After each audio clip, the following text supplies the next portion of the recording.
The one she woke to find herself moving through darkness, cradled in a stranger's arms. The last thing Clara Whitfield remembered was collapsing beside her trunks at that godforsaken way station, alone and abandoned 5 miles from anywhere that mattered. Now rough wool pressed against her cheek, and the steady rhythm of horse hooves carried her toward an unknown fate. Philadelphia seemed a lifetime away. Her teaching certificate meant nothing if she didn't survive the night. But the man holding her, his silence felt like either salvation or doom. Welcome to a story of survival, second chances, and unexpected love on the 1875 Wyoming frontier. Stay until the end to see how one desperate night changes 2 lives forever, and comment below with your city so I can see how far this tale has traveled. The Wyoming sun had no mercy. Clara Whitfield learned this truth the hard way, sitting on a splintered bench outside what the locals generously called a way station, though it was little more than a leaning shack with a crooked sign that read Promise Creek, 5 miles. Her 2 leather trunks sat beside her like silent witnesses to her spectacular miscalculation. Inside those trunks were all her worldly possessions, 14 books, 3 teaching dresses her mother had sewn before the fever took her, a daguerreotype of her family, and a certificate from the Philadelphia Women's Normal School declaring her qualified to shape young minds. That certificate felt like a cruel joke now. "You should have kept your mouth shut, girl," she muttered to herself, watching a dust devil spin across the barren landscape. "Should have smiled and nodded when that driver made his lewd suggestions. Should have pretended to be stupid and grateful." But Clara Whitfield had never been good at pretending. 20 hours earlier, she'd been full of righteous fire when she'd confronted Jack Denton, the stagecoach driver, after he'd put his hand on her knee for the 3rd time. She'd slapped him hard enough to leave a mark, called him a lecherous toad, and informed him that she'd be reporting his behavior to the territorial stage company. The other passengers, 2 miners and a salesman, had watched with wide eyes but said nothing. Denton had smiled with all his teeth. "Well now, Miss High and Mighty Schoolteacher, this is my coach, and I decide who rides and who walks, and you just earned yourself a nice long walk." He'd thrown her trunks off the coach right there at the way station, cracked his whip, and disappeared in a cloud of dust, taking the other passengers' sympathetic glances with him. That had been at noon. Now the sun was setting, painting the sky in shades of blood orange and bruised purple, and Clara was beginning to understand the difference between courage and foolishness. The way station keeper, if one had ever existed, was long gone. The building was abandoned, its door hanging on one hinge, its windows empty of glass. She'd explored it briefly, hoping for shelter, but the interior was worse than the exterior. A dirt floor littered with broken bottles, a ceiling full of holes, and the distinct smell of something dead decomposing in the corner. Better to stay outside with her trunks, she'd decided. At least out here she could see trouble coming. The first coyote appeared just as the sun touched the horizon. Clara spotted its silhouette on a ridge about 200 yards away. It sat perfectly still, watching her with an interest that made her skin crawl. Within minutes, 2 more joined it, then 3 more. "Go away!" she called out, her voice sounding thin and ridiculous in the vast emptiness. "I'm not food. I'm a teacher from Philadelphia." The coyotes didn't seem impressed by her credentials. She looked down at her possessions, desperately inventorying anything that might help.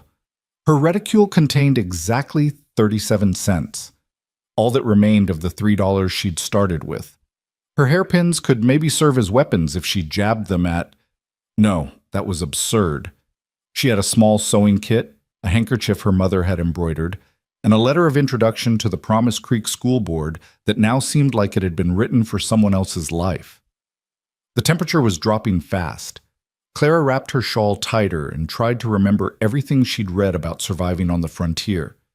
The problem was she'd read mostly romantic novels where resourceful heroines were always rescued by handsome scouts or reformed outlaws. She'd devoured every adventure story she could find, James Fenimore Cooper, the dime novels her father had forbidden, even scientific journals about Western territories. But none of them had included practical advice like what to do when you're stranded at a defunct way station with no food, no water, and a pack of coyotes assembling for dinner. "Think, Clara," she whispered to herself. "You graduated top of your class. You read Latin. You can recite Wordsworth from memory. Surely you can outwit a few wild dogs." but the coyotes kept multiplying. 8 now. Maybe 9. It was getting hard to count in the fading light. She thought about her father back in Philadelphia, probably sitting in his study, surrounded by unpaid bills and empty whiskey bottles. He'd called her foolish when she'd announced her plan to teach out west, called it running away from her responsibilities. By responsibilities, he'd meant marrying Bernard Ashworth, the dry goods merchant who'd offered to settle the family debts in exchange for Clara's hand.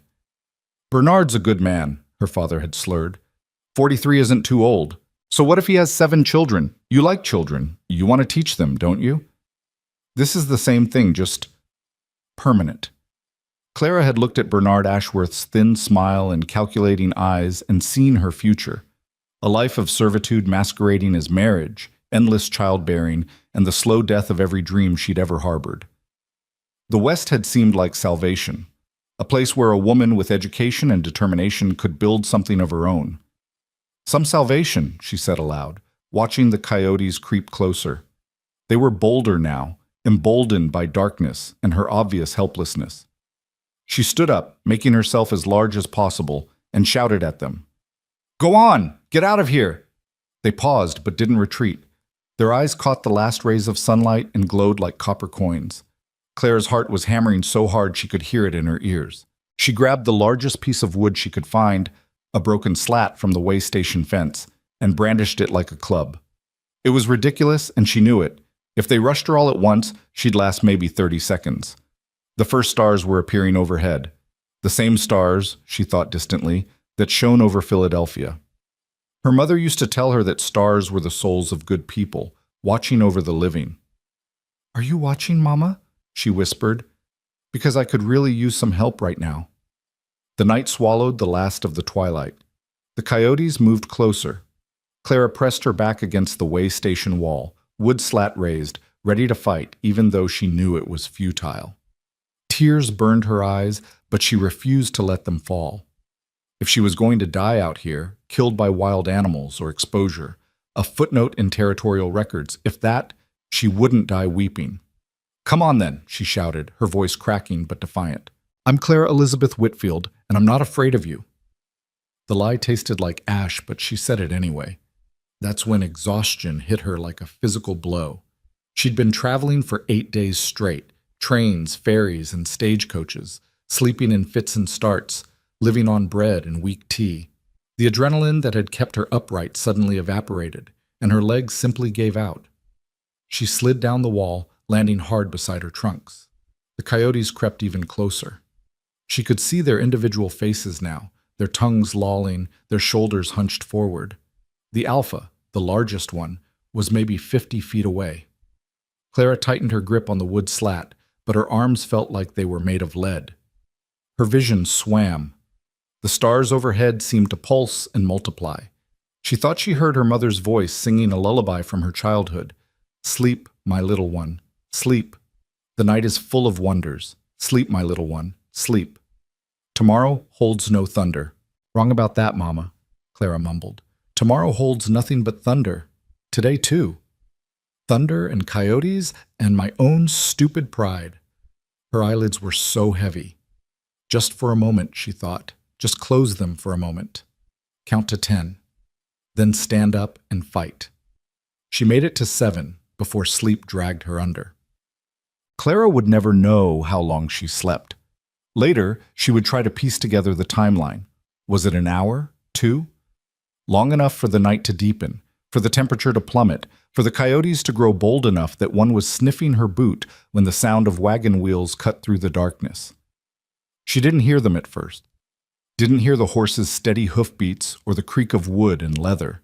Didn't hear the low voice that said, "Whoa there, Goliath, easy now."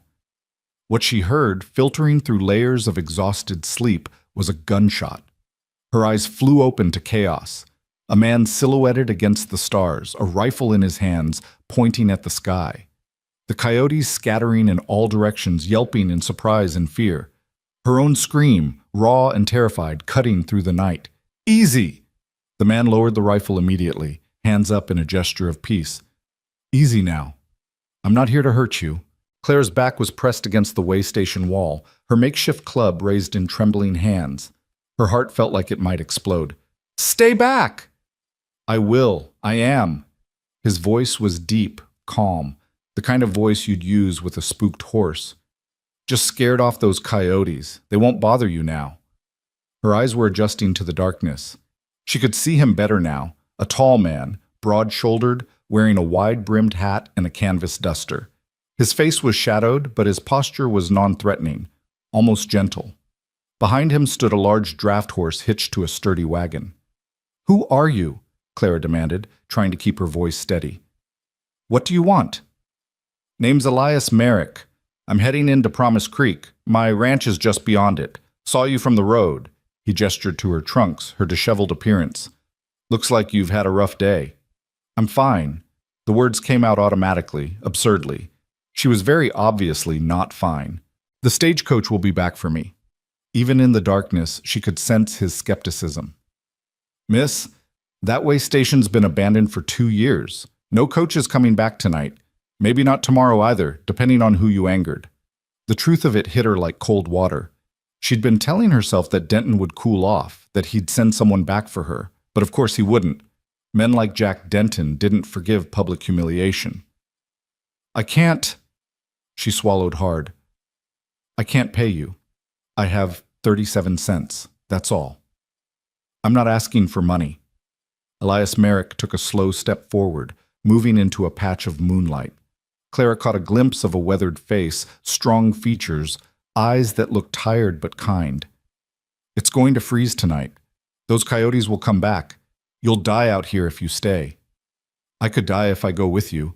Clara's fingers tightened on her pathetic weapon. She'd read enough cautionary tales about young women who trusted the wrong men in remote places. He nodded slowly, as if he'd expected that response. "You could. That's true. I'm a stranger, and you've got no reason to trust me." He paused, seeming to choose his words carefully. "My mother's name was Elizabeth. She came out here from Ohio in '58 with nothing but a carpet bag and a dream of teaching school. She died when I was 14, but she taught me that women who brave the frontier deserve respect, not harm." Something in his voice, the genuine grief when he mentioned his mother, made Clara's grip loosen slightly. "I have a sister in Promise Creek," he continued. "Rebecca Hale. She runs the general store with her husband. If you come with me, I'll take you straight to Mrs. Peterson's boarding house. She takes in school teachers, traveling nurses, respectable women. You'll have a room with a lock. You can ask anyone in town about me. If you don't like what you hear, you can move on tomorrow." Clara studied him, her educated mind trying to calculate odds and read character in insufficient light. He could be lying. He could be the worst kind of predator, using his mother's memory as bait. She could climb into that wagon and never be seen again. But the temperature was dropping by the minute. The coyotes were just beyond the reach of the firelight, waiting. And despite everything her rational mind was screaming, some deeper instinct was whispering that this man wasn't lying. "Mrs. Peterson's boarding house," she repeated. "You'll take me there directly?" "Straight there. You have my word." "Your word?" She almost laughed. "I don't know you, Mr. Merrick. Your word means nothing to me." "Then you'll have to decide if dying out here is better than taking a chance." His voice was matter-of-fact, not cruel. "I won't force you, but I won't leave you to freeze either. So I'll load your trunks, and you can decide whether to climb up or stay put." Without waiting for her response, he moved toward her luggage. Clara tensed, but he simply picked up the first trunk, heavy with books, like it weighed nothing, and carried it to the wagon. Then the second one. He arranged them carefully in the wagon bed, securing them with rope so they wouldn't shift.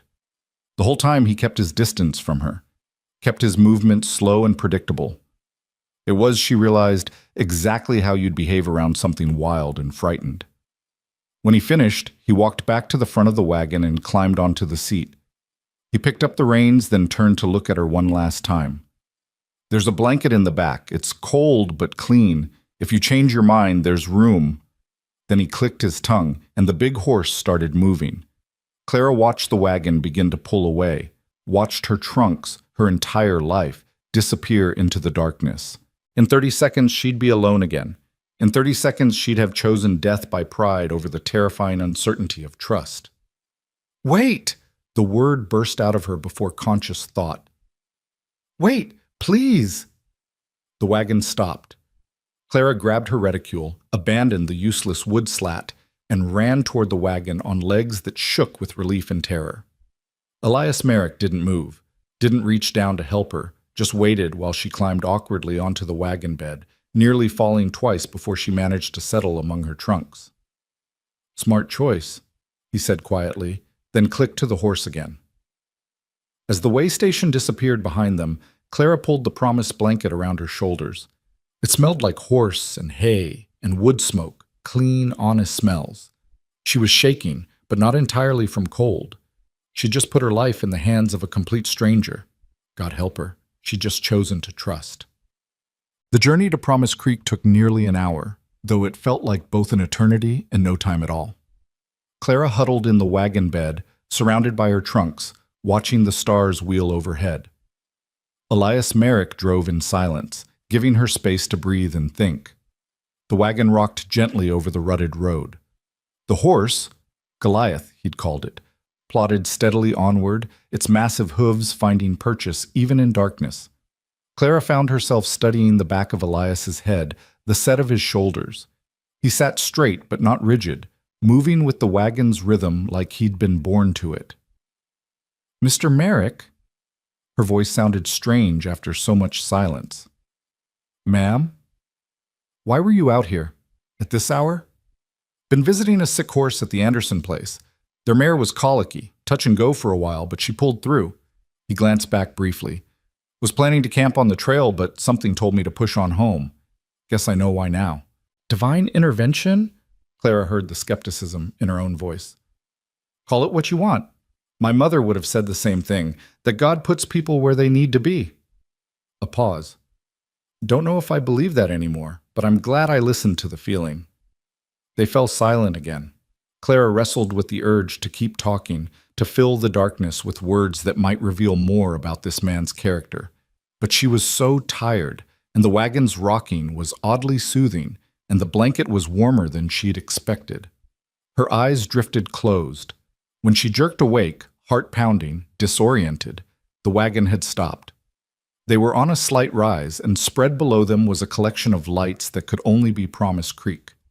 It was smaller than she'd imagined, maybe 30 buildings clustered around what looked like a main street, but after the vast emptiness, it looked like civilization. "Almost there," Elias said. 10 more minutes." Clara sat up straighter, trying to smooth her hair and dress. She must look like something the cat dragged in, dusty, disheveled, with bits of hay in her hair from the wagon bed. Not exactly the impression she'd hoped to make on her first night in town. They descended the rise and entered Promise Creek proper. Even this late, Clara guessed it must be past 9 o'clock. There were signs of life. Light spilled from a saloon's windows, accompanied by the sound of a badly played piano. A few men stood outside what might have been a general store, smoking and talking. They watched the wagon pass with the frank curiosity of people who noticed everything in a small town. Elias guided the wagon down a side street, stopping in front of a 2-story building with a painted sign, "Mrs. Peterson's Respectable Lodging for Ladies." Every window on the first floor was lit, and Clara could see curtains, flower boxes, and a well-maintained porch, all signs of feminine habitation. "Here we are," Elias said, setting the brake. He climbed down, then finally turned to help Clara out of the wagon bed. His hand was calloused and strong, his grip firm but careful. The moment Clara's feet touched solid ground, her legs nearly gave out. She'd been sitting so long, and fear and exhaustion had taken their toll. Elias caught her elbow, steadying her. "Easy. You've had a long day." "I'm fine," Clara said automatically, then reconsidered. "Actually, no, I'm not fine. I'm exhausted and terrified and confused, and I don't know if I should thank you or be angry that I needed rescuing." To her surprise, Elias smiled, a real smile that transformed his weathered face. "Be both. Most worthwhile things make us feel more than one way." Before Clara could respond, the boarding house door flew open and a plump woman in her 50s bustled out, lamp held high. "Elias Merrick, is that you? What on earth are you doing here at this hour?" "Evening, Mrs. Peterson. Brought you a new tenant," he gestured to Clara. Found her stranded at the old way station. She's the new school teacher." Mrs. Peterson's eyes went wide. She hurried down the porch steps, holding her lamp up to get a better look at Clara. What she saw must have satisfied her, because her expression shifted from suspicion to maternal concern in an instant. "The new school teacher? Oh, you poor dear, we've been expecting you for 3 days. The school board was starting to worry. Come in, come in. You look half frozen." She shot Elias an approving look. "You did right bringing her here, Elias. I'll take care of her now." Clara found herself being ushered toward the house, Mrs. Peterson's arm firmly around her shoulders, but she paused at the steps, turning back to where Elias was already unhitching his horse. "Mr. Merrick?" He looked up. "Thank you." The words felt inadequate for what he'd done, but they were all she had. "Truly, thank you." He nodded once, tipping his hat. "Welcome to Promise Creek, Miss Whitfield. I hope it treats you better than your journey did." Then he was leading his horse away, her trunk still in his wagon. Clara watched him disappear into the darkness, feeling suddenly bereft, which was absurd. She'd known the man for less than 2 hours, and most of that time she'd suspected him of being a potential murderer. "Don't you worry about your things," Mrs. Peterson said, correctly interpreting her concern. "Elias will bring them by first thing tomorrow. He's a good man, one of the best we have. Now come inside before you catch your death." The boarding house interior was everything the way station wasn't: warm, clean, and welcoming. A fire crackled in the parlor.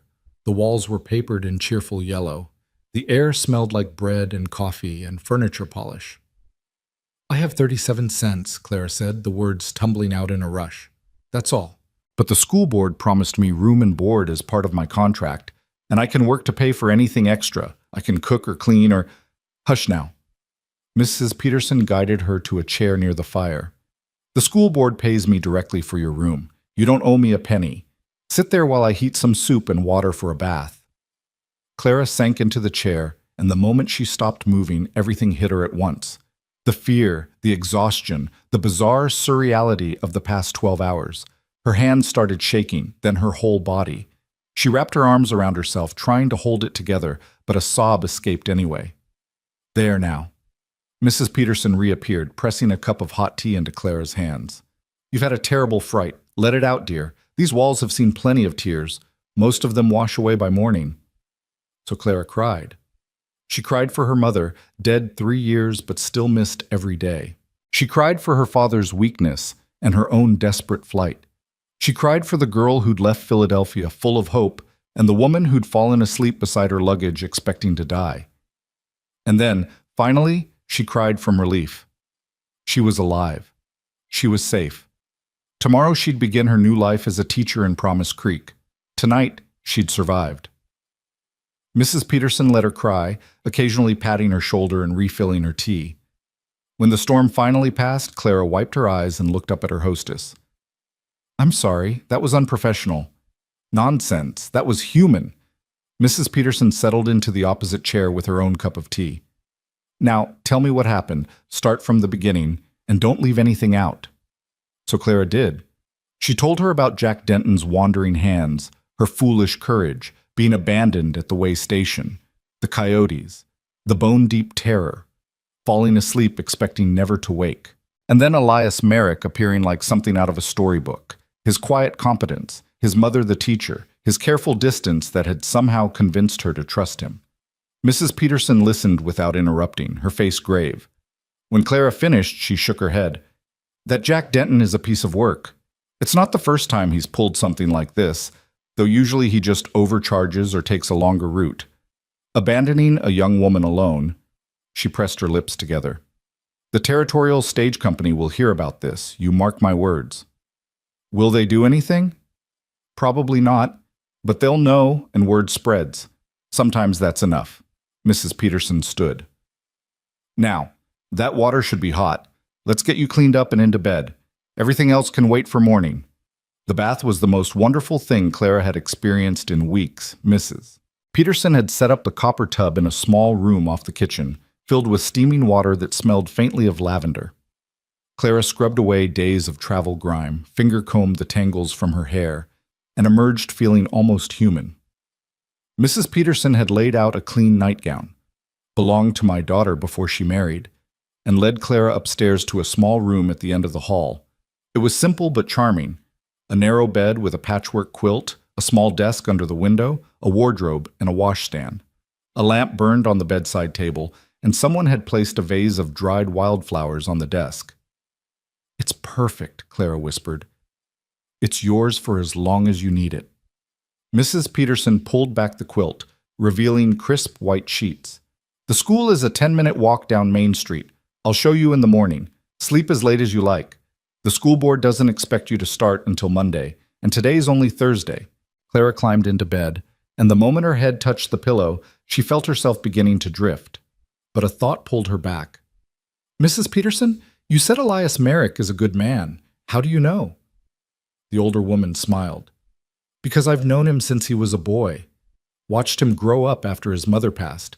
Saw him care for his dying father, build a ranch from nothing, and never once complain about the hardness of it. He's helped half the families in Promise Creek at one time or another, mending fences, delivering foals, sitting up with sick children. He doesn't talk much, and he keeps to himself mostly, but when someone needs help, Elias shows up." "He saved my life," Clara said quietly.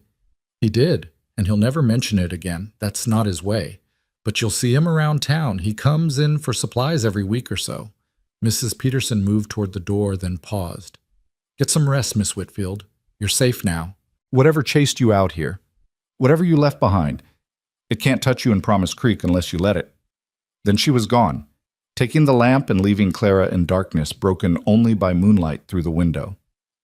Clara lay in that unfamiliar bed, listening to the sounds of a strange town settling into sleep. Somewhere a dog barked. Somewhere else, a baby cried briefly before being soothed. The saloon piano had finally stopped, leaving only the whisper of wind through the cottonwoods.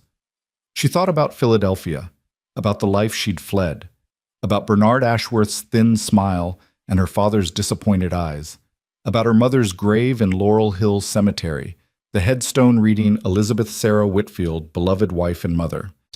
Then she thought about a man named Elias Merrick, who'd appeared out of nowhere with kind eyes and careful hands, who'd given her a choice when she had none, who'd delivered her safely to this place like she was something precious instead of something discarded. Tomorrow she'd begin teaching. Tomorrow she'd meet the children whose minds she'd been hired to shape. Tomorrow she'd start building whatever this new life was going to be. But tonight she was simply grateful to be alive. Clara closed her eyes and let sleep take her, dreamless and deep, the sleep of someone who'd walked through fire and somehow emerged unburned. Outside, the moon climbed higher, and Promise Creek slept. And 5 miles away, at a ranch built by a man's own hands, Elias Merrick unhitched his horse, fed him an extra measure of oats, and stood for a long time staring at the stars, thinking about a frightened young woman with fierce eyes who'd chosen trust when every instinct screamed for caution. "She's got courage," he said to Goliath, who nickered in agreement. "Real courage, the kind that matters." Then he too went inside to sleep, never imagining how thoroughly that chance encounter would change everything. Morning came too soon and not soon enough. Clara woke to sunlight streaming through unfamiliar curtains and the sound of women's voices drifting up from below. For one disoriented moment, she thought she was still in Philadelphia, that everything, the journey west, the abandonment, Elias Merrick, had been some fever dream. Then she saw the dried wildflowers on the desk and remembered. She was in Promise Creek, Wyoming. She was alive. She was starting over. A soft knock at her door made her sit up. "Miss Whitfield, are you awake?" Mrs. Peterson's voice was gentle but cheerful. "I've got your trunks here, and breakfast is ready when you are." Clara scrambled out of bed, suddenly aware she was wearing a borrowed nightgown and her hair was a disaster. "Just a moment." She opened the door to find Mrs. Peterson standing with another woman, younger, perhaps 30, with warm brown eyes and a kind smile. Behind them, Elias Merrick was maneuvering the second trunk through the narrow hallway, his hat in his hand and his expression carefully neutral. "Mr. Merrick brought your things by, just like I promised," Mrs. Peterson said. "This is my daughter Sarah. She's going to help you get settled while I finish breakfast. And Elias, you'll stay and eat. I won't hear otherwise." "I don't want to impose, ma'am." Elias set the trunk down carefully, avoiding Clara's eyes. Nonsense. You've been up since dawn doing the Lord's work. The least I can do is feed you. Mrs. Peterson was already heading back downstairs, brooking no argument. Elias finally looked at Clara, and something complicated passed across his face. Concern, maybe. Relief that she'd made it through the night. "Morning, Miss Whitfield. You look better than you did last night." Clara was acutely aware that better was relative when you were standing in a borrowed nightgown with unbrushed hair in front of the man who'd saved your life. "I feel better. Thank you for bringing my things." "Wasn't any trouble." He shifted his weight, clearly uncomfortable with prolonged conversation. "I'll just head downstairs. Leave you to get dressed." He disappeared before Clara could thank him again, his boots heavy on the stairs. Sarah closed the door and turned to Clara with barely suppressed delight. "Well now, that's the most words I've heard Elias string together in 6 months. You must have made quite an impression." Clara felt her cheeks heat. "He was just being kind. Anyone would have done the same." "You'd think so, wouldn't you?" Sarah began opening the first trunk, revealing Clara's carefully packed dresses. "But kindness isn't as common as it should be, especially not out here. When my husband David had his accident, fell through rotted barn boards and broke his leg in 3 places, it was Elias who rode for the doctor, stayed up all night helping set the bones, then came back every day for 2 weeks to handle our livestock while David healed. Never asked for a penny, never mentioned it again." She pulled out a dove-gray dress with black piping. "This would be perfect for meeting the school board. Conservative but stylish. They'll love you." The dress had been her mother's, altered to fit Clara's slimmer frame. Looking at it brought a sharp pang of grief and gratitude. Her mother had believed in education the way some people believed in salvation. "Knowledge is the one thing no one can take from you," she'd said. "Not poverty, not men, not circumstance." Sarah helped her dress, managing the buttons up the back with practiced efficiency. "Mother says you're from Philadelphia. That's a long way to come." It seemed like a good idea at the time. Clara kept her voice light, unwilling to dive into the full story with a stranger, no matter how kind. "I wanted to teach, and there are more opportunities out here than back east." "That's true enough. We've been without a proper teacher for 8 months since Miss Dorothy married and moved to Cheyenne. The children have been running wild, and their parents are desperate." Sarah pinned up Clara's hair in a simple but elegant style. "There! You look every inch the educated lady." Clara studied herself in the small mirror above the washstand.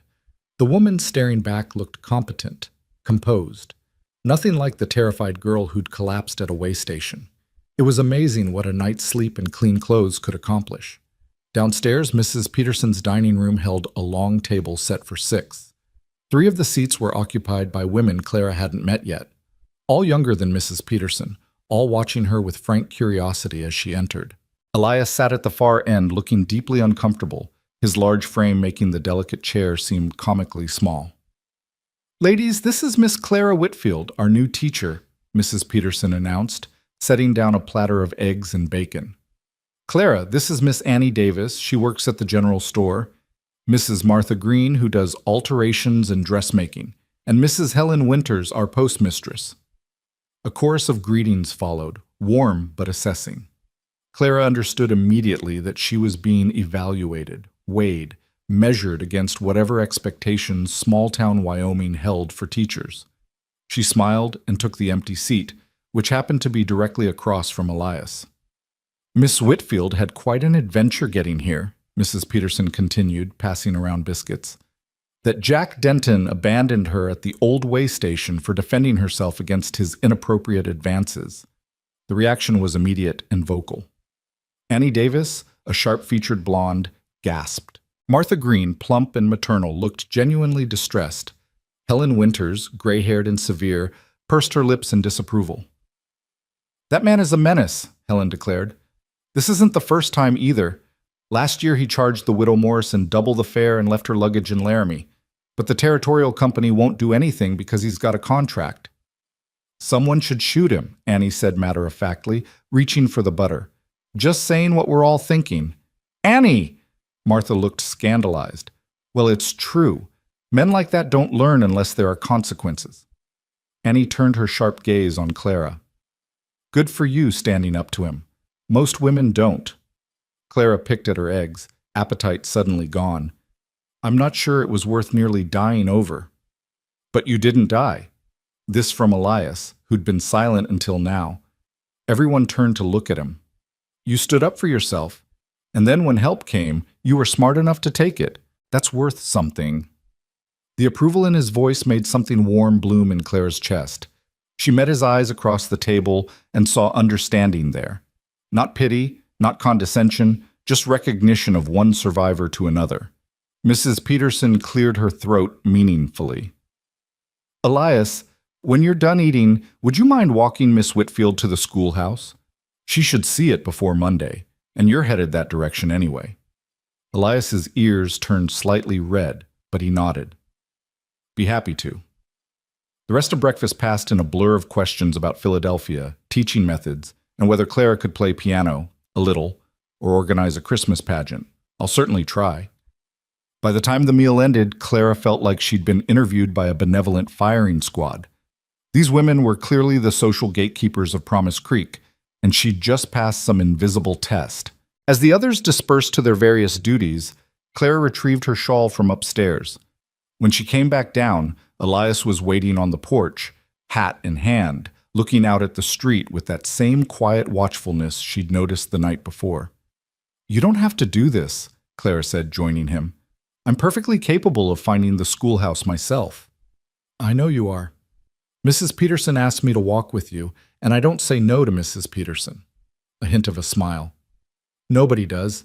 She's scarier than a grizzly when crossed. They started down the porch steps together. Promise Creek looked entirely different in daylight, smaller and scruffier than Clara's late-night impression, but also more real. The buildings were mostly wood, weathered by wind and sun. The street was hard-packed dirt, rutted from wagon wheels. But there were signs of care, flower boxes on some windows, fresh paint on the general store, a neat wooden sidewalk along the main stretch. It's not Philadelphia, Elias said, reading her expression. No, Clara agreed. But Philadelphia isn't what everyone imagines either. We have slums that would shock you, poverty that makes frontier life look gentle. Why'd you leave? The question was asked casually, but Clara sensed genuine curiosity. She considered lying, giving some pleasant fiction about wanting adventure. But this man had saved her life. He deserved honesty, or at least some version of it. My father is a good man with bad habits. Drinking, gambling, making promises he can't keep. After my mother died, he couldn't manage alone. The debts piled up. There was a man, a merchant, who offered to pay everything if I'd marry him. She kept her voice steady, unemotional. He was 43 with 7 children. I was 19 with a teaching certificate and a strong aversion to indentured servitude masquerading as marriage. Elias was quiet for a moment. So, you ran? I prefer to think of it as making a strategic retreat toward better options. That earned her a real laugh, brief but genuine. Fair enough. And here? This is better? Clara looked around at the dusty street, the rough buildings, the vast empty sky pressing down from all sides. She thought about Jack Denton and the coyotes and falling asleep expecting to die. Then she thought about Mrs. Peterson's kindness, the warm breakfast, the women who'd welcomed her despite her being a stranger. I don't know yet, she admitted. Ask me in 6 months. They walked in companionable silence down Main Street. People nodded to Elias, men mostly, with the occasional wife or shopkeeper. He returned their greetings with quiet courtesy, but didn't stop to chat. Clara noticed he seemed to draw curious glances, as if people weren't used to seeing him with company. The schoolhouse sat at the far end of town, a modest one-room building with a small bell tower and a covered porch. It looked weathered but sturdy, with glass windows that caught the morning light. A pump stood in the yard, and someone had made a half-hearted attempt at a garden that was now mostly weeds. Keys probably under the mat, Elias said, mounting the steps. He was right. A large iron key lay hidden beneath a threadbare welcome mat. He unlocked the door and pushed it open, then stepped aside to let Clara enter first. The interior was dim and dusty, smelling of chalk and old paper and mice. But as Clara's eyes adjusted, she felt something like wonder bloom in her chest. 12 rough wooden desks arranged in 3 rows. a larger desk at the front for the teacher, a blackboard that needed cleaning, shelves holding battered textbooks and slates, a pot-bellied stove in the corner, cold now but promising warmth come winter. It was hers. This space, these possibilities, these yet unknown children who would fill these desks, all hers. It needs work, Elias said apologetically. Miss Dorothy left in May and nobody's maintained it since, but the roof's sound and the stove draws well. Clara walked slowly between the desks, running her hand along the scarred wood. How many children? 16 last I heard, ages 6 to 14. Most can read a little, write their names, do basic arithmetic, but they're behind where they should be. Then we'll catch them up. Clara opened one of the textbooks. McGuffey's Reader, 3rd edition. Well-worn, but serviceable. What about school board? Mrs. Peterson mentioned them.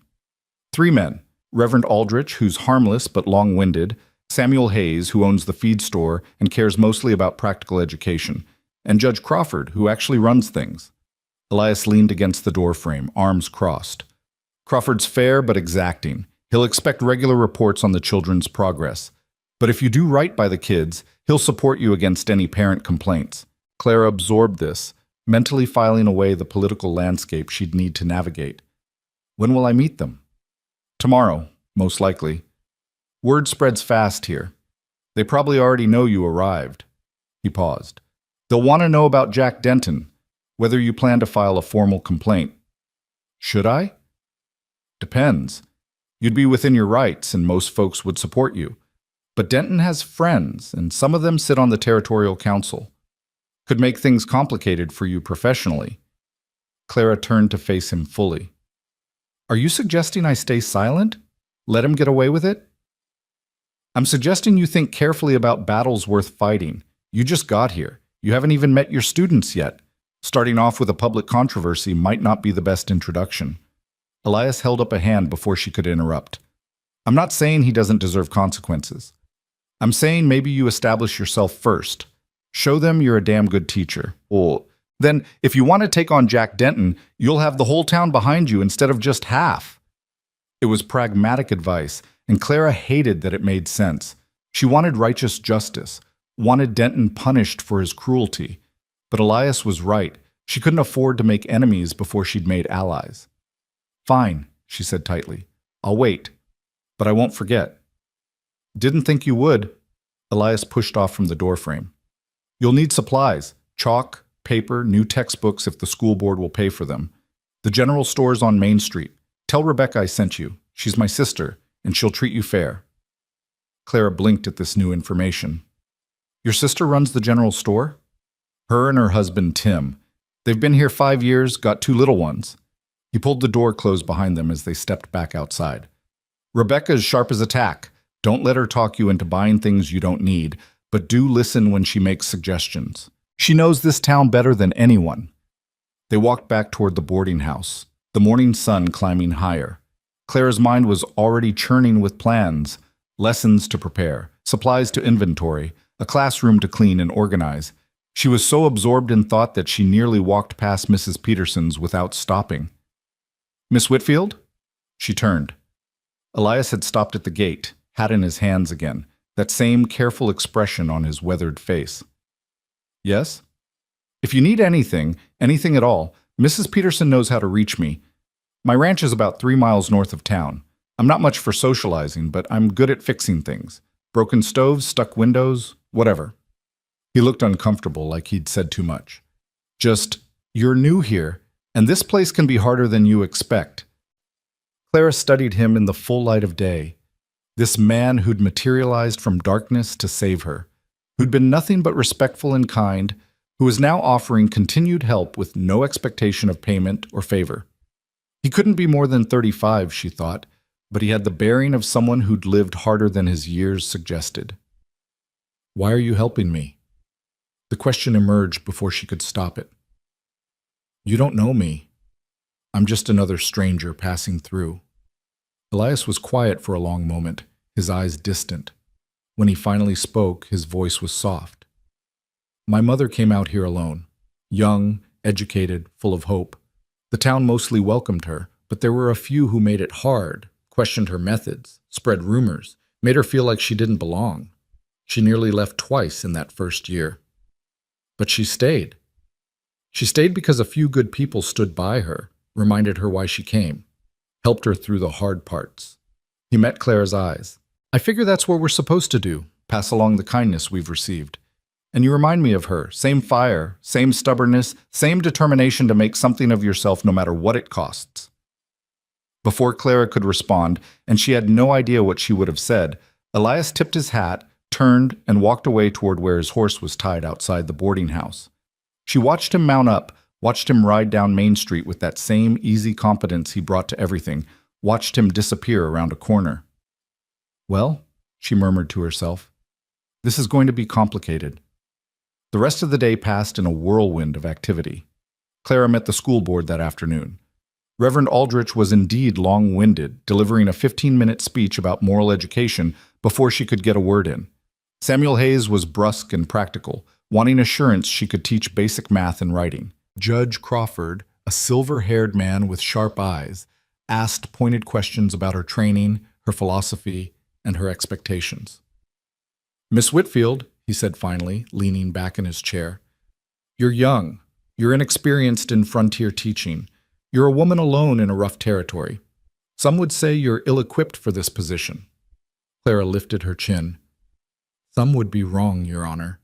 I graduated top of my class from one of the finest normal schools in Philadelphia. I've studied pedagogy, child development, and curriculum design. What I lack in frontier experience, I make up for in dedication and adaptability. Give me 3 months. If the children aren't showing clear improvement, you can replace me. Crawford's stern expression cracked into something that might have been approval. 3 months. Agreed. You start Monday at 8 o'clock sharp. Your salary is $35 a month, paid directly to Mrs. Peterson for your room and board, with $10 to you for personal expenses. We'll provide basic supplies. Anything beyond that you'll need to justify to the board. Questions? Just one. What happened to Miss Dorothy, the previous teacher? The three men exchanged glances. Finally, Crawford answered. She married well, caught the eye of a banker from Cheyenne who happened through town, left without finishing the term, which put us in a difficult position. The unspoken message was clear. Don't get any ideas about marriage derailing your teaching duties. Clara nodded, understanding the concern even if she found it insulting. Gentlemen, I came here to teach, not to husband hunt. You have my word. She spent the evening at the general store meeting Elias's sister Rebecca, a lively woman with her brother's strong features but none of his quiet reserve. Rebecca talked a mile a minute while pulling items off shelves, offering opinions on everything from the best chalk to the state of Clara's wardrobe. You need practical dresses, Rebecca declared, eyeing Clara's gray dress critically. Pretty is nice, but pretty won't keep you warm come December or hold up to a classroom full of dirty children. Let me show you some sturdy cotton. I can't afford new dresses, Clara interrupted gently. I have $10 a month for personal expenses, and that needs to cover everything. Rebecca waved this away. I know a widow who sews. She'll make you 2 good work dresses for $3 total, and you can pay her in installments. Trust me, Clara. May I call you Clara? You'll need them. Winter here is no joke, and you'll be walking to that schoolhouse in all weather. By the time Clara left with her arms full of chalk, slates, paper, and 2 textbooks on arithmetic, she'd been thoroughly adopted by Rebecca Hale. You come to Sunday dinner, Rebecca insisted. I want you to meet Tim and the children properly. And if my brother happens to drop by, which he does most Sundays, well, that's just coincidence. The knowing look in Rebecca's eyes made Clara's cheeks warm. Your brother was just being kind. My brother is kind to everyone, but he doesn't look at everyone the way he looked at you this morning when he thought nobody was watching. Rebecca squeezed Clara's hand. Don't read too much into it yet. Elias has been alone a long time.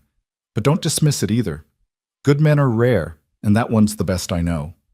Walking back to Mrs. Peterson's in the fading light, Clara's mind whirled with everything that had happened in just over 24 hours. She'd gone from abandoned and terrified to employed and welcomed. She had a position, a place to live, and the beginnings of friendships forming around her. It felt almost too good to be true, like she'd stepped into one of those novels where plucky heroines found happiness against all odds. But this wasn't a novel. This was real life, with real challenges ahead. 16 children who needed teaching, A town that would be watching her every move. Winters that could kill. Isolation that could drive a person mad. And somewhere, 3 days' travel behind her, a father drowning in debt and a merchant who'd expected her to save him from it. One day at a time, she whispered to herself, the same thing her mother used to say when life got overwhelming. One day at a time, and trust the rest will work itself out. That night at supper, Clara met more of Mrs. Peterson's boarders. Miss Annie from breakfast was there, along with 2 others.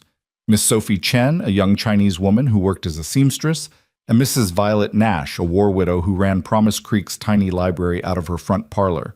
The conversation flowed easily, touching on everything from town gossip to political happenings to a debate about whether Wyoming would ever achieve statehood. Clara mostly listened, absorbing information and personalities, learning the social map she'd need to navigate. "So Clara," Violet said during a lull, "I heard you arrived under dramatic circumstances. Jack Denton's behavior is inexcusable, but Elias Merrick's rescue is already becoming legend. By next week they'll be saying he fought off a pack of wolves barehanded." Clara laughed despite herself. "It was coyotes, not wolves, and he scared them off with a rifle shot. Very effective, very undramatic." "Still," Annie interjected, "he brought you straight here, made sure you were safe, delivered your trunks first thing this morning, and walked you to the schoolhouse. That's more attention than Elias has paid any woman in 5 years." "5 years?" Clara couldn't help asking. The table went quiet. Finally, Mrs. Peterson spoke, her voice gentle. "Elias was engaged once, to a girl named Catherine Miller. Lovely thing. Came out here with her family in '70. They were planning a spring wedding. Then Catherine caught pneumonia that winter. She was dead within a week." Clara's chest tightened with sympathy. "How awful." "He took it hard," Violet continued. "Blamed himself for bringing her out here, away from proper doctors and hospitals. Threw himself into building his ranch, working from dawn to dark, never courting again. He's been alone ever since. Well, alone except for his work and helping others when needed." "Ladies," Mrs. Peterson said firmly, "let's not matchmake before Clara's even taught her first class. The girl has enough on her plate without you marrying her off to the first kind man she meets." But the seed had been planted, and as Clara lay in bed that night, she couldn't stop thinking about Elias Merrick, about the grief he carried, the loneliness he'd wrapped around himself like armor, about the way he'd looked at her across the breakfast table with something that might have been recognition, one wounded person seeing another. She thought about his hands, strong and careful, steadying her when she'd nearly fallen. His voice, deep and calm, cutting through her panic. His unexpected understanding that surviving required both courage and pragmatism. "Don't be foolish," she told herself firmly. "You're here to teach, to build a life on your own terms. Romance is the last thing you need." But as sleep finally claimed her, her last conscious thought was of Elias Merrick, riding through darkness to save a stranger, and how his simple kindness had changed everything. The next 2 days blurred together in preparation. Clara cleaned the schoolhouse until her hands were raw, scrubbing desks and floors and windows until everything gleamed. She organized the meager library, arranged her teaching materials, and prepared lesson plans for the first week. She met more townspeople, the blacksmith, the doctor, the saloon keeper's wife who insisted teachers were always welcome at community gatherings to set a good example for the children. On Sunday, she attended church service at Reverend Aldrich's small chapel. The sermon was indeed long-winded, but the congregation was warm and she met many of her future students' parents. They looked at her with a mixture of hope and skepticism. Hope that she could educate their children. Skepticism that a young city woman could survive frontier teaching. After the service, Rebecca pounced. "You're coming to dinner. No arguments." The Hale home was a tidy cabin on a side street, full of warmth and noise and the smell of roasting chicken. Rebecca's husband Tim was a quiet man with a ready smile. Their children, Lucy, age 4, and Thomas, age 2, were delightful chaos. And Elias, true to his sister's prediction, arrived about an hour after Clara did, carrying fresh vegetables from his ranch garden. "Oh good, you're here," Rebecca said innocently. "Clara, would you help me in the kitchen?" Elias watched the children for a moment. In the kitchen, Rebecca dropped all pretense. "He came.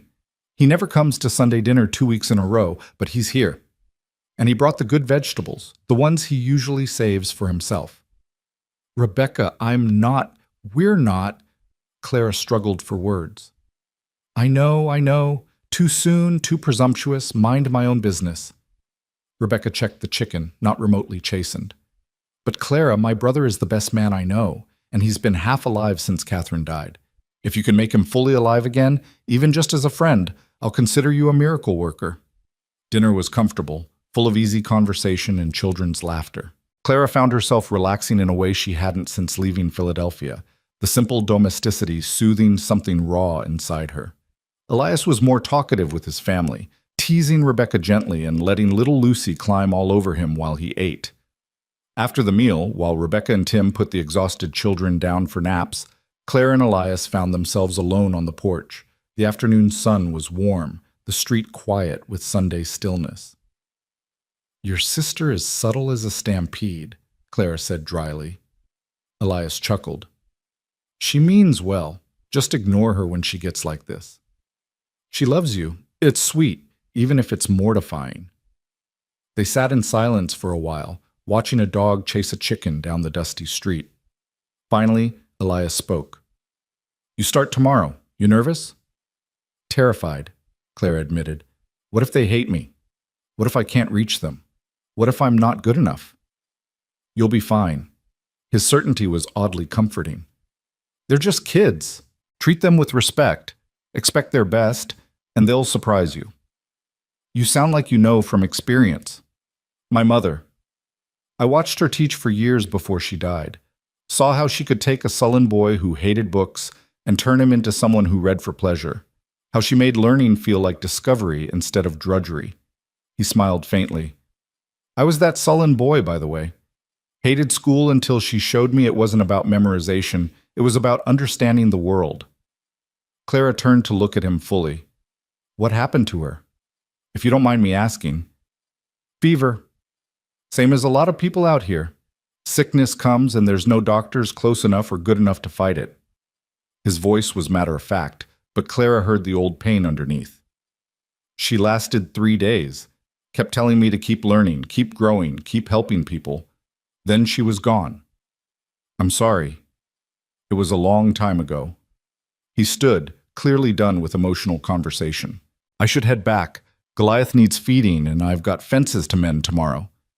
Clara stood too, suddenly not wanting him to leave, which was ridiculous. She barely knew this man. Thank you for dinner, and for everything else.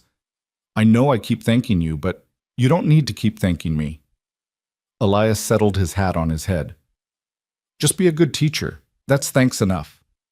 He was down the porch steps when Clara called after him. Will I see you again? I mean, around town? He turned and something in his expression made her heart skip. I imagine so. It's a small town, and I do need supplies from time to time.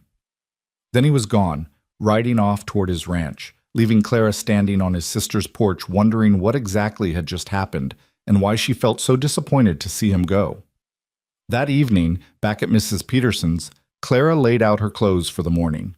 The practical gray dress Rebecca had insisted on, her mother's cameo, her hair pinned back severely. She looked at herself in the mirror and saw a teacher, someone competent, someone trustworthy, someone who belonged.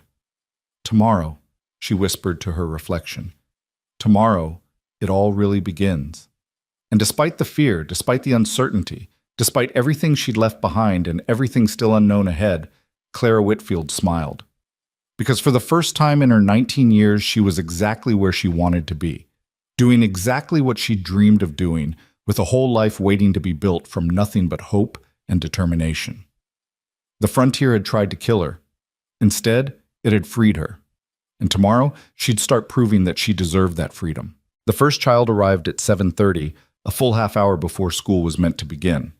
Clara was already there, had been since 6:45, arranging and rearranging desks in configurations that never felt quite right. She'd settled on 3 rows of 4, with the largest desks in back for the older students, when she heard boots on the porch steps. Her heart jumped into her throat as she turned to face the door. A boy stood in the doorway, maybe 13 years old, tall and gangly, with dark hair that fell into his eyes. He held his hat in both hands and looked at her with the wary suspicion of someone who'd been disappointed before. You the new teacher? His voice was already changing, cracking on the last word. I am, Miss Whitfield. Clara wiped her dusty hands on her apron and extended one toward him. And you are. He stared at her outstretched hand like she'd offered him a snake, then slowly shook it. His grip was tentative, unused to being treated like an adult. Daniel Cooper. My pa said I had to come, even though I told him I'm needed at home. We got a ranch to run, and my brother's only 10. How old are you, Daniel? 13, almost 14. He said it defensively, like he expected her to challenge him. That's a good age, old enough to understand why education matters. Clara gestured to one of the back desks. Why don't you choose a seat? You'll want good light for reading. I can already read. Still defensive, still waiting for judgment. I'm sure you can, but there's always more to learn. History, science, mathematics beyond basic arithmetic. Things that might help you run that ranch better someday. She kept her voice casual, non-threatening. Unless you plan to leave ranching to someone else? His jaw tightened. It's my land. Well, my pa's land, but it'll be mine someday. Nobody else is going to run it. Then you'll need to know how to calculate feed costs, understand market prices, maybe even navigate contracts with buyers. Clara pulled out a worn copy of an arithmetic text. All of that requires education beyond third-grade math. Daniel's suspicion wavered, replaced by reluctant interest. He chose a desk in the back corner, as far from the teacher as possible while still being in the room, and sat down with exaggerated casualness. But Clara noticed he was watching her, measuring her, deciding whether she might be different from whatever teachers had failed him before. The other children arrived in clusters and pairs. 3 sisters named Emma, Grace, and little Molly Hayes, daughters of the feed store owner, came with their lunch pails swinging. 2 boys who looked like twins, she'd learn later they were cousins, both named James, called Big James and Little James to distinguish them, tumbled through the door mid-argument about something involving a frog. A shy girl with enormous brown eyes introduced herself in a whisper as Sarah Thompson and immediately hid behind her older brother Robert. By 8 o'clock, 14 children ranging from 6 to 14 sat at the desks, watching Clara with expressions that varied from eager to bored to openly hostile. 2 seats remained empty. Good morning, Clara said, standing at the front of the classroom. Her voice came out steadier than she felt. My name is Miss Clara Whitfield. I've come from Philadelphia to teach you, and I'm very glad to be here. Why? The question came from a red-haired girl in the middle row, maybe 11 years old, with sharp eyes and sharper elbows. Nobody comes to Promise Creek unless they're running from something. The room went silent. Clara felt 14 pairs of eyes watching to see how she'd respond to this challenge. She could deflect, could assert her authority, and shut down the question. Instead, she told the truth. You're right. I am running from something. From a life I didn't choose. My mother died and my father wanted me to marry a man I couldn't respect. So I used my teaching certificate to come west, where a woman can make her own choices. She met the red-haired girl's gaze squarely. What's your name? Margaret. Maggie. The girl blinked, clearly not expecting honesty. Well, Maggie, you're also right that everyone comes here running from something. The question is whether we're running towards something better or just running scared. I'm choosing to believe it's the first one. What about you? Maggie considered this, then nodded slowly. My family came because the farm in Ohio failed. Pa says Wyoming's got opportunity if you're tough enough. Then let's be tough enough. Clara picked up a piece of chalk. Now, I need to understand where you all are in your studies. We're going to start with reading. I'm going to write a passage on the board, and I want each of you to copy it onto your slates. Then we'll go around the room and everyone will read one sentence aloud. No judgments, no laughing, we're all here to learn. She wrote out a paragraph from Aesop's Fables, something simple but not condescending. As the children bent over their slates, tongues poking out in concentration, Clara walked between the rows. She noted who copied quickly and confidently, who struggled with spelling, who couldn't seem to grip the chalk properly because their hands were more used to farm tools than writing implements. The door creaked open. A woman entered, dragging 2 reluctant children, a boy about 8 and a girl about 6, both with white blonde hair and matching mulish expressions. The woman herself looked exhausted, too thin, with the worn appearance of someone who'd worked hard for every breath. Sorry we're late, miss. I'm Nancy Miller. These are my two, Joseph and Ruth. They don't want to come, but I told them they're coming anyway. She said this loudly, clearly for her children's benefit. Their pa says school's a waste, but I say reading and writing matter even if you're just farming. Mrs. Miller, thank you for bringing them, Clara addressed the children directly. Joseph, Ruth, please find seats. We're just starting, so you haven't missed anything important. The children slouched to the only remaining desks, radiating resentment. Their mother left with a harried wave, and Clara made a mental note to ask Mrs. Peterson about the Miller family later. The morning progressed in fits and starts. The reading assessment revealed a wider range of abilities than Clara had hoped. Little Molly Hayes, only 6, could barely recognize letters, while Daniel Cooper in the back read at nearly an adult level but pretended not to. The mathematics was even more scattered. Some could add and subtract competently. Others couldn't count past 20 without their fingers.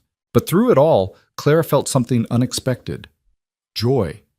This was what she'd trained for, what she'd dreamed about during those long hours at the normal school. These weren't abstract students in a textbook example. They were real children with real needs, and she could help them. At noon, she dismissed them for lunch. Most of the children scattered outside to eat under the cottonwood trees, but Daniel Cooper remained at his desk, picking at what looked like a piece of dried meat and stale bread. Clara had brought her own lunch, Mrs. Peterson's leftover chicken and fresh rolls, but her appetite had vanished, replaced by observation. Daniel, may I ask you something? He looked up warily.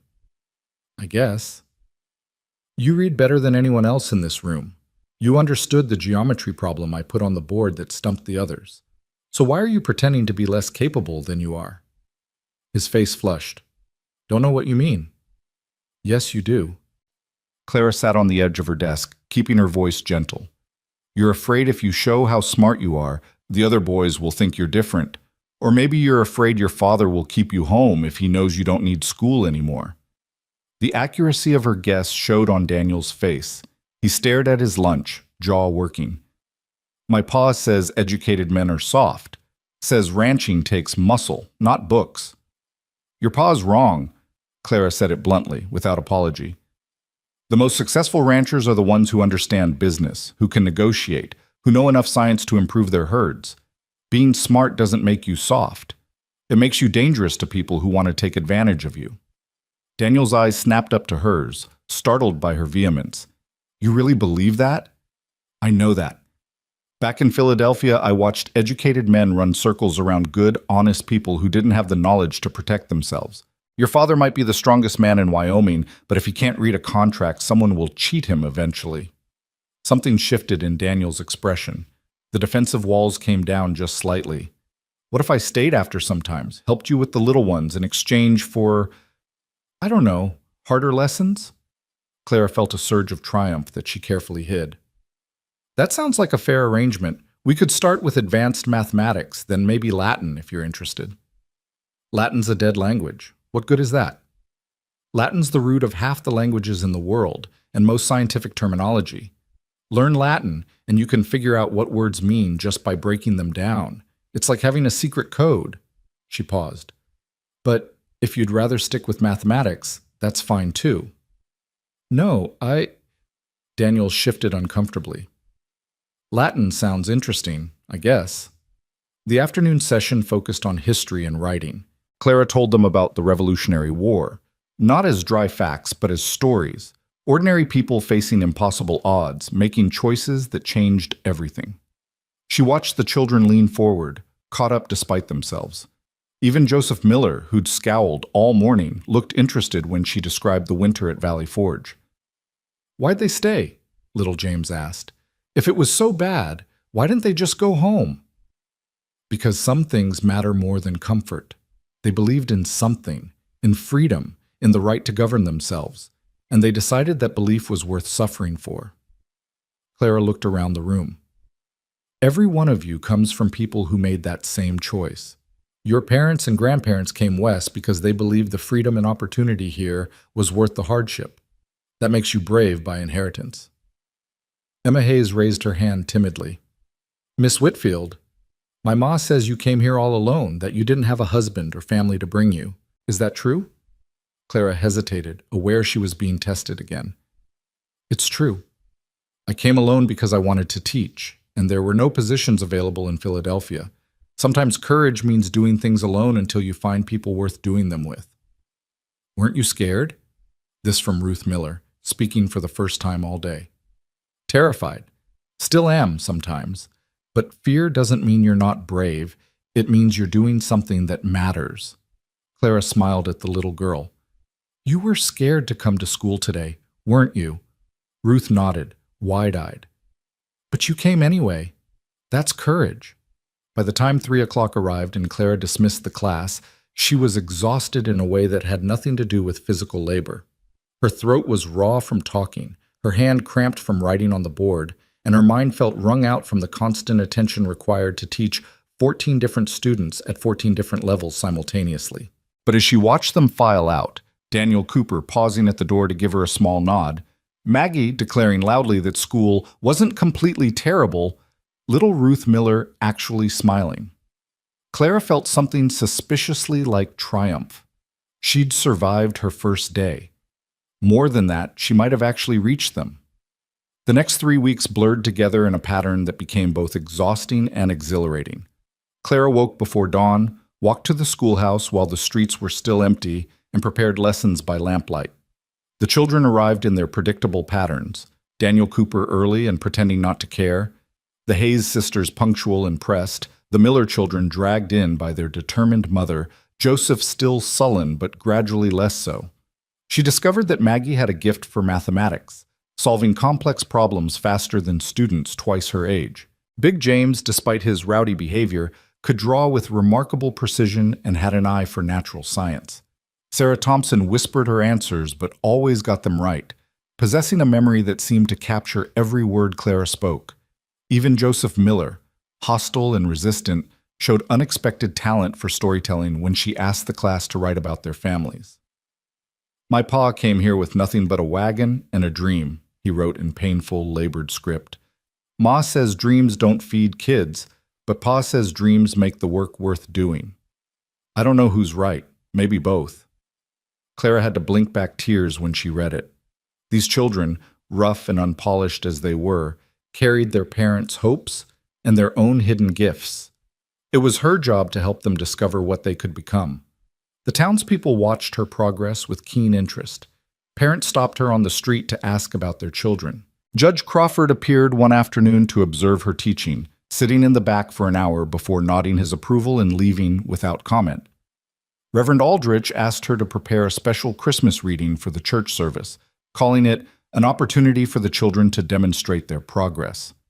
Rebecca had her over for Sunday dinner every week, and every week Elias happened to stop by. He never stayed long, never said much, but Clara found herself looking forward to those brief encounters. He'd ask about the schoolhouse. Did the stove draw properly? Were the windows holding against the wind? And she'd update him on small repairs needed. The following week, those repairs would be mysteriously completed. That brother of mine, Rebecca said knowingly after the third week. He fixed your stuck window, didn't he? I don't know for certain it was him. Please. Nobody else in this town cares that much about the schoolhouse maintenance. Rebecca kneaded bread dough with unnecessary vigor. He's sweet on you. Stubborn fool won't admit it, but it's plain as day. Clara felt her cheeks warm. We barely know each other, and I'm not here looking for romance. I'm here to teach. Can't you do both?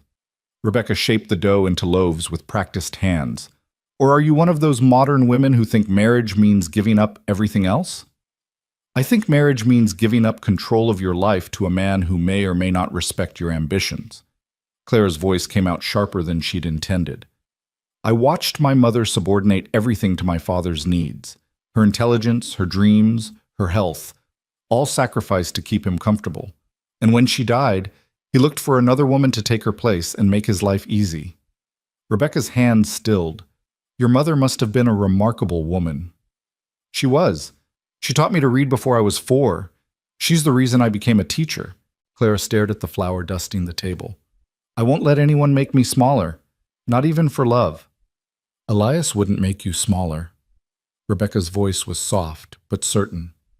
His mother was a teacher, remember? He respected her mind more than anything. And when Catherine died, what broke him wasn't losing a wife. It was losing a partner. Someone who challenged him, argued with him, made him think harder about everything. Clara looked up at Rebecca, seeing the earnestness in her face. I'm not trying to replace Catherine. Nobody could. But Clara, being alone isn't the same as being free. Sometimes the right partner makes you bigger, not smaller. Makes your life fuller, not narrower. Rebecca resumed kneading. Just think about it. That's all I'm asking. October bled into November, and Wyoming showed its harsh side. The temperature dropped 20 degrees in a single week. Frost killed the last wildflowers. Morning walks to the schoolhouse required heavy shawls and gloves that made unlocking the door an ordeal. Clara arrived earlier to start the stove, ensuring the room would be warm before the children arrived. One Thursday morning, she woke to find the world transformed. Snow had fallen overnight, blanketing Promise Creek in pristine white that made everything look softer and somehow more silent. It was beautiful and terrifying in equal measure. Beautiful because it looked like something from a Christmas card. Terrifying because she suddenly understood how isolated they really were. The walk to school was treacherous. Clara slipped twice on ice hidden beneath the snow, catching herself at the last moment. The schoolhouse loomed out of the whiteness like a refuge, and she fumbled with cold, numbed fingers to unlock the door. Inside was barely warmer than outside. Her breath plumed in the frigid air. The stove sat cold and indifferent in the corner, mocking her city-bred incompetence with frontier necessities. She'd learned to light it over the past weeks, but this morning her hands were too cold to strike the matches effectively. She broke 3 before getting one lit, and the kindling she'd prepared yesterday had somehow gotten damp. Come on, she muttered through chattering teeth. Please, please light. The door opened behind her, letting in a blast of Arctic air along with a snow-covered figure. Clara spun around, heart hammering, and recognized Elias Merrick shaking snow from his hat. Saw your tracks, he said without preamble. Figured you might need help with the stove in this cold. I can manage, Clara said automatically, even as her 4th match broke between frozen fingers. Elias didn't argue, just moved past her to the stove. Within 2 minutes, he had a fire going, the dry wood he'd apparently brought with him catching quickly and spreading warmth. He fed it carefully, adjusting the damper, making it look effortless in a way that made Clara feel both grateful and inadequate. You'll want to bank it before you leave tonight, he said, still focused on the fire. Keep coals alive so it's easier to light tomorrow morning. I can show you how. Why are you here, Elias? The question came out more blunt than she'd intended. It's barely 7 in the morning. You have your own ranch to run. He finally turned to look at her, his face ruddy from cold and backlit by growing firelight. Because it's your first real snow, and I remember my mother struggling with the stove her first winter. She had a husband to help her. You don't. The simple statement hung between them, stripped of any romantic implication, just practical truth. Clara was alone in ways that his mother hadn't been, and winter on the frontier was not the time for pride. Thank you, she said quietly. Truly. I was about to panic. No, you weren't. You'd have figured it out eventually. He stood, brushing soot from his hands. But this saves time, and your students will be here soon. Some of them walk 3 miles in this weather. As if summoned by his words, children began arriving, red-cheeked and snow-covered, tracking white footprints across the classroom floor. They clustered around the stove, soaking up warmth, and Daniel Cooper noticed Elias first. Mr. Merrick? What are you doing here? Making sure your teacher didn't freeze before you showed up. Elias headed for the door, clearly uncomfortable with attention. You kids listen to Miss Whitfield. She's smarter than all of you combined. He was gone before Clara could thank him again, leaving only melting snow and lingering warmth from the now roaring stove. Maggie materialized at Clara's elbow, eyes sharp with interest. Is Mr. Merrick courting you? What? No, he was just being kind. That's what courting looks like out here, Maggie said matter-of-factly. My pa courted my ma by fixing her wagon wheel and bringing fresh meat. Said romance was nice, but usefulness was better. Several of the other children giggled, and Clara felt her face flush. Mr. Merrick is a helpful neighbor, nothing more. Now, everyone to your seats. We have lessons to begin. But throughout the day, she found her mind wandering back to Elias standing in her doorway, snow-covered and matter-of-fact, helping without being asked because he'd anticipated need before it became crisis. It was harder to dismiss than grand romantic gestures would have been, this quiet competence that expected nothing in return. That evening, Clara struggled to bank the fire as Elias had described. She thought she'd gotten it right, but the next morning the stove was cold again, and she had to start from scratch. The following evening, she tried a different technique. Still wrong. On the third day, as she was leaving the schoolhouse, Elias was waiting on the porch. "I'm not doing it right," Clara said before he could speak. "The banking. I've tried twice and failed twice." "Mind if I show you again? Slowly this time?" They stood together at the stove, Elias's hands covering hers as he demonstrated the exact angle for positioning the coals, the right amount of ash to smother but not extinguish the fire. Clara was acutely aware of his warmth, his steady breathing, the faint smell of horse and leather and open air that clung to him. "There," he said softly. "Feel how that's different from what you were doing?" "I think so." Her voice came out breathier than she'd intended. "Thank you for being patient. I must seem hopelessly incompetent at frontier life. You walked alone to a way station and survived a night with coyotes. You've taught 14 kids for a month despite having no experience with frontier schools. You're learning to bank a fire in November." He stepped back, releasing her hands. "Seems pretty competent to me." Clara turned to face him, and for a moment they just looked at each other in the dimming light. She saw things she hadn't noticed before. The fine lines around his eyes from squinting into sun and wind, the small scar on his jaw, the way his mouth softened when he forgot to guard his expression. "Elias, Clara, I should—" They both stopped. Both laughed awkwardly. Elias gestured for her to continue. "I was just going to say thank you. Again. I seem to say that a lot around you. And I was going to say I should let you get home before dark. Mrs. Peterson worries." But he didn't move toward the door. "How are you liking teaching? Really?" "It's harder than I imagined and more rewarding than I dreamed." Clara leaned against her desk, grateful for the honesty of the question. "Daniel Cooper stayed after yesterday to work on Latin. He's brilliant, Elias, truly gifted, but he's so afraid of being different that he hides it. His father's hard on him, expects him to be a rancher like 5 generations before him. There's no reason he can't be an educated rancher, or a rancher who becomes something else if he wants." Clara heard the passion creeping into her voice. "These children have so much potential, but everyone keeps telling them to think small, dream small, want small things." "Not everyone." Elias was watching her with an expression she couldn't quite read. "You're telling them different. Word gets around, parents talking about how you made Sarah Thompson speak up in class, how you convinced Joseph Miller that writing matters. You're changing things, Clara, not just teaching reading and arithmetic, changing how these kids see themselves." The approval in his voice made something warm bloom in Clara's chest. "I'm trying. Some days I'm not sure it's enough."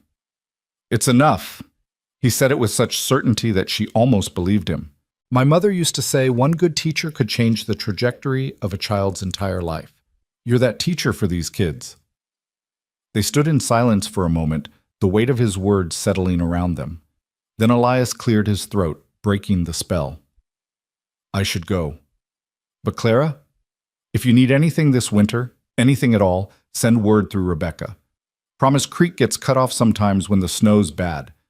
Don't be too proud to ask for help." "I won't." She walked him to the door.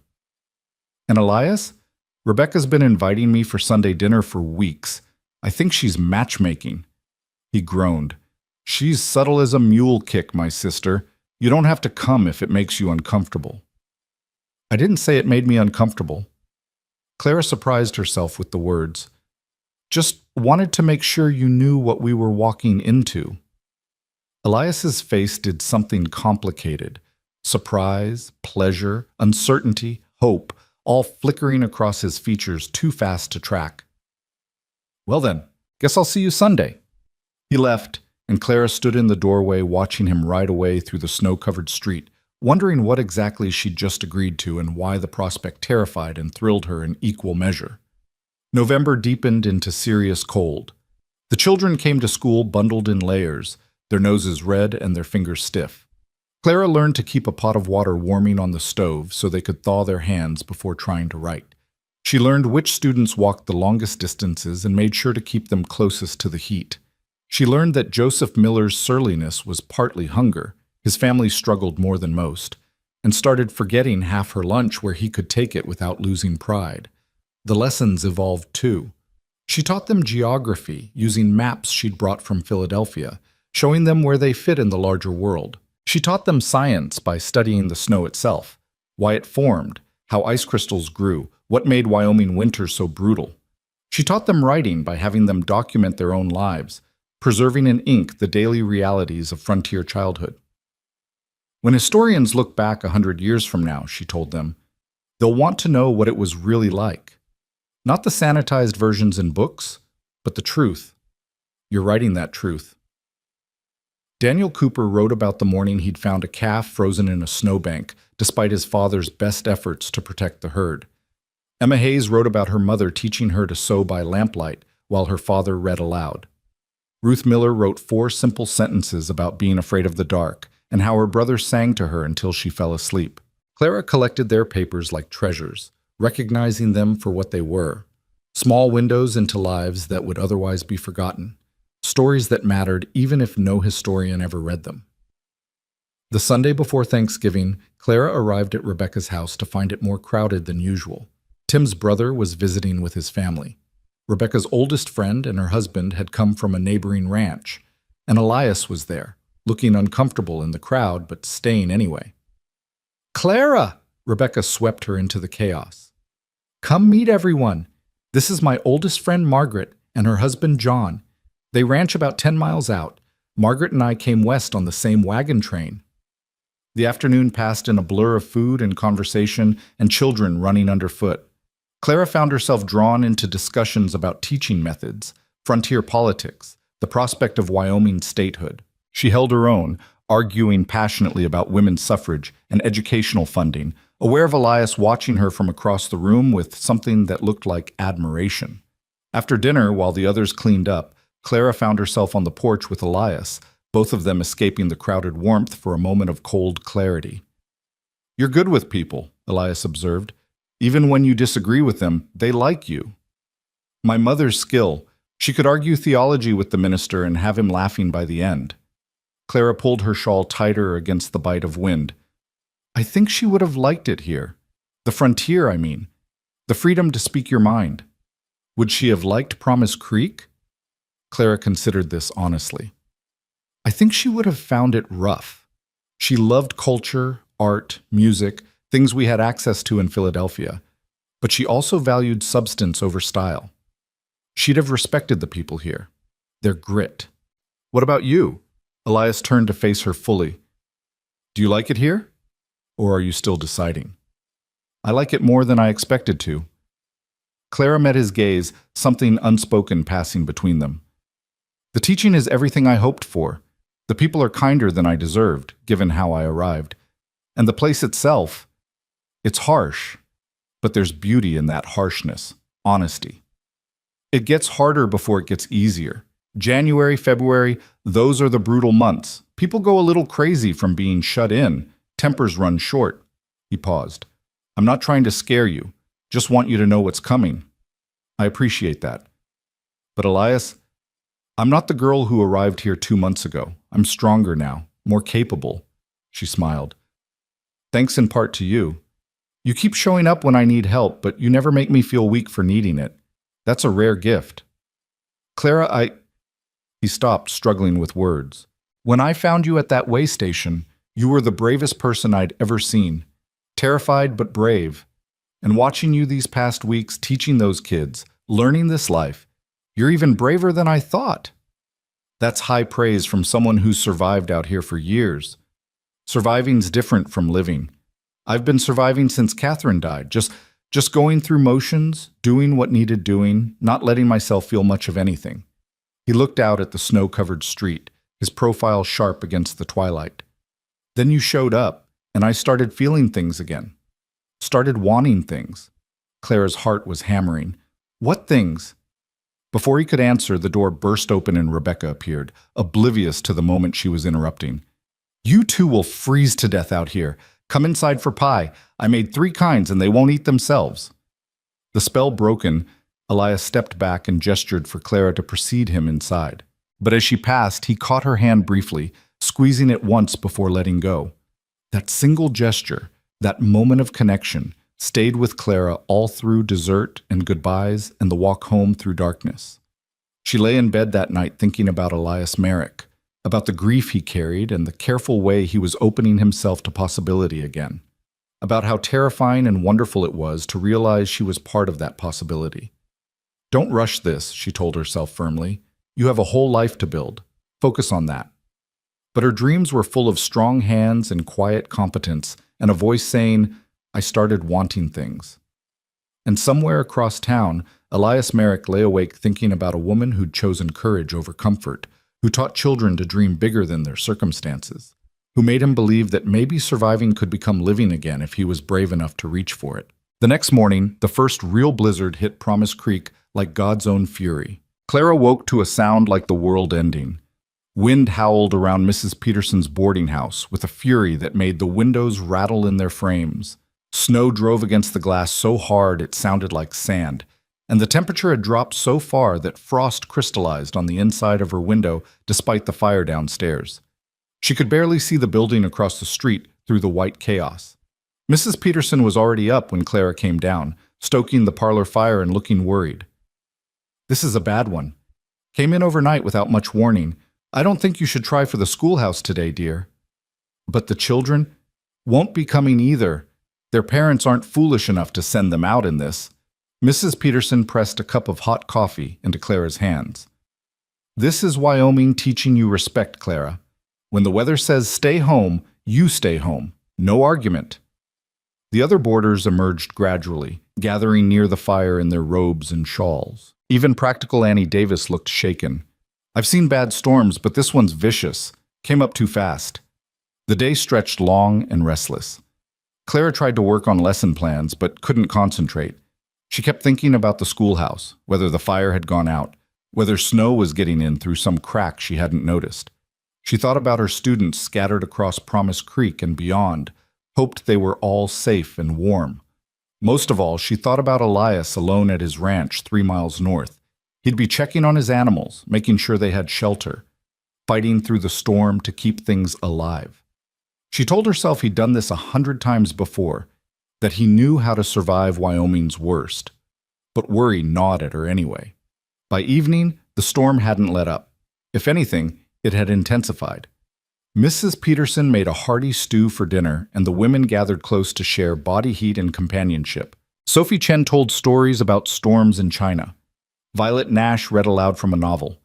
Clara tried to join in the camaraderie, but part of her mind stayed fixed on that ranch 3 miles north. The storm lasted 3 days. 3 days of wind that never stopped screaming. 3 days of snow that piled so high it covered the first-floor windows. 3 days of being trapped inside with nothing to do but wait and worry and wonder if this was what frontier winters were really like. Long stretches of enforced stillness punctuated by moments of terror. On the morning of the 4th day, Clara woke to silence. The wind had stopped. She rushed to the window and saw a world transformed and terrifying in its beauty. Snow had drifted as high as the porch roof in places, sculpted by wind into bizarre shapes. The street was invisible, buried under a blanket of white that showed no trace of the town beneath. A few other buildings were visible, smoking chimneys, the only sign of life. Mrs. Peterson surveyed the scene grimly. "We'll need to dig out. The men will start with the main street, making paths between buildings. Give it a day or 2 before you try for the schoolhouse." But Clara's thoughts had gone immediately to her students. "Mrs. Peterson, the Miller family. They live outside town, don't they? In that cabin near the creek?" "Yes, about a mile east. Why?" "Their mother brings them no matter what. Even when they're sick, even when—" Clara's chest tightened with realization. What if she tried to bring them during the storm? What if they got caught? Mrs. Peterson's face went pale. Surely Nancy wouldn't be that foolish. Surely she'd have kept them home. But they both knew that hope and certainty were different things. Nancy Miller, desperate for her children to have the education she'd never received, might have tried to push through, might have thought she could make it before the storm worsened. Might have made a fatal error in judgment that people made every winter in Wyoming. Clara was pulling on her warmest clothes before conscious thought caught up with action. I need to check on them. Clara, you can't. The snow's too deep and you don't even know the way properly. Mrs. Peterson grabbed her arm. We'll send word to the men. They'll organize a search if needed. That could take hours. If the Millers are in trouble... Clara didn't finish the sentence. Didn't need to. They both understood what 3 days in this cold could do. The front door banged open, letting in a blast of Arctic air and a snow-covered figure. Clara's heart leaped as she recognized Elias, ice crusted in his beard and exhaustion carved into his face. Mrs. Peterson, I need to know, did all the school children make it home before the storm hit? His voice was hoarse, urgent. We think so. But Clara's worried about the Miller family. Elias's eyes found Clara, and something passed between them, shared fear, shared purpose. Nancy Miller's got more determination than sense sometimes. If she tried to bring those kids to school Monday morning, we have to check. Clara finished pulling on her boots. I'm coming with you. The hell you are. It's dangerous out there. Those are my students, my responsibility.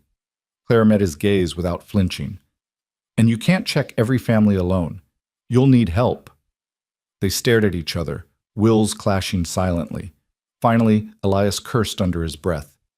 Fine, but you do exactly what I say, exactly when I say it. This isn't Philadelphia, Clara. This cold will kill you in minutes if you're not careful. Mrs. Peterson bundled Clara in extra scarves and made her promise to turn back at the first sign of trouble. Then they were outside, and Clara understood immediately why Elias had looked so worried. The cold was unlike anything she'd experienced. It bit through her layers in seconds, made her lungs hurt with each breath, froze the moisture in her nose. The snow was thigh-deep in places, requiring exhausting effort to push through. Elias had his horse Goliath, and they took turns riding and walking to share the burden. Talk to me, Elias said as they struggled toward the edge of town. Keep talking so I know you're staying conscious. About what? Anything. Your childhood, your favorite book, whatever keeps your mind working. So Clara talked, her voice muffled by scarves, about her mother teaching her to read using Shakespeare because if you're going to learn words, learn the best ones. About sneaking into her father's library to read books deemed inappropriate for young ladies. About the day she decided to become a teacher, watching her mother help a neighbor's child learn to write his name. She made it look like magic, Clara said through chattering teeth. One moment the boy saw meaningless marks on paper. The next he understood those marks had power. Could preserve thought, could communicate across distance and time. His face when he wrote his own name for the first time, I wanted to create that moment for other children. You have, Elias said. I've seen it. That look on Ruth Miller's face when she finally understood subtraction. Magic, just like you said. They pushed on through the white wasteland. Promise Creek disappeared behind them. The Miller cabin should have been visible by now, but Clara saw nothing but endless snow and scattered trees bent under white burden. There, Elias pointed to a slight depression in the snow. That's the creek bed. Their cabin's just beyond it. The cabin emerged from the whiteness like something from a nightmare. Snow had drifted against one side nearly to the roof. The chimney showed no smoke. The windows were dark.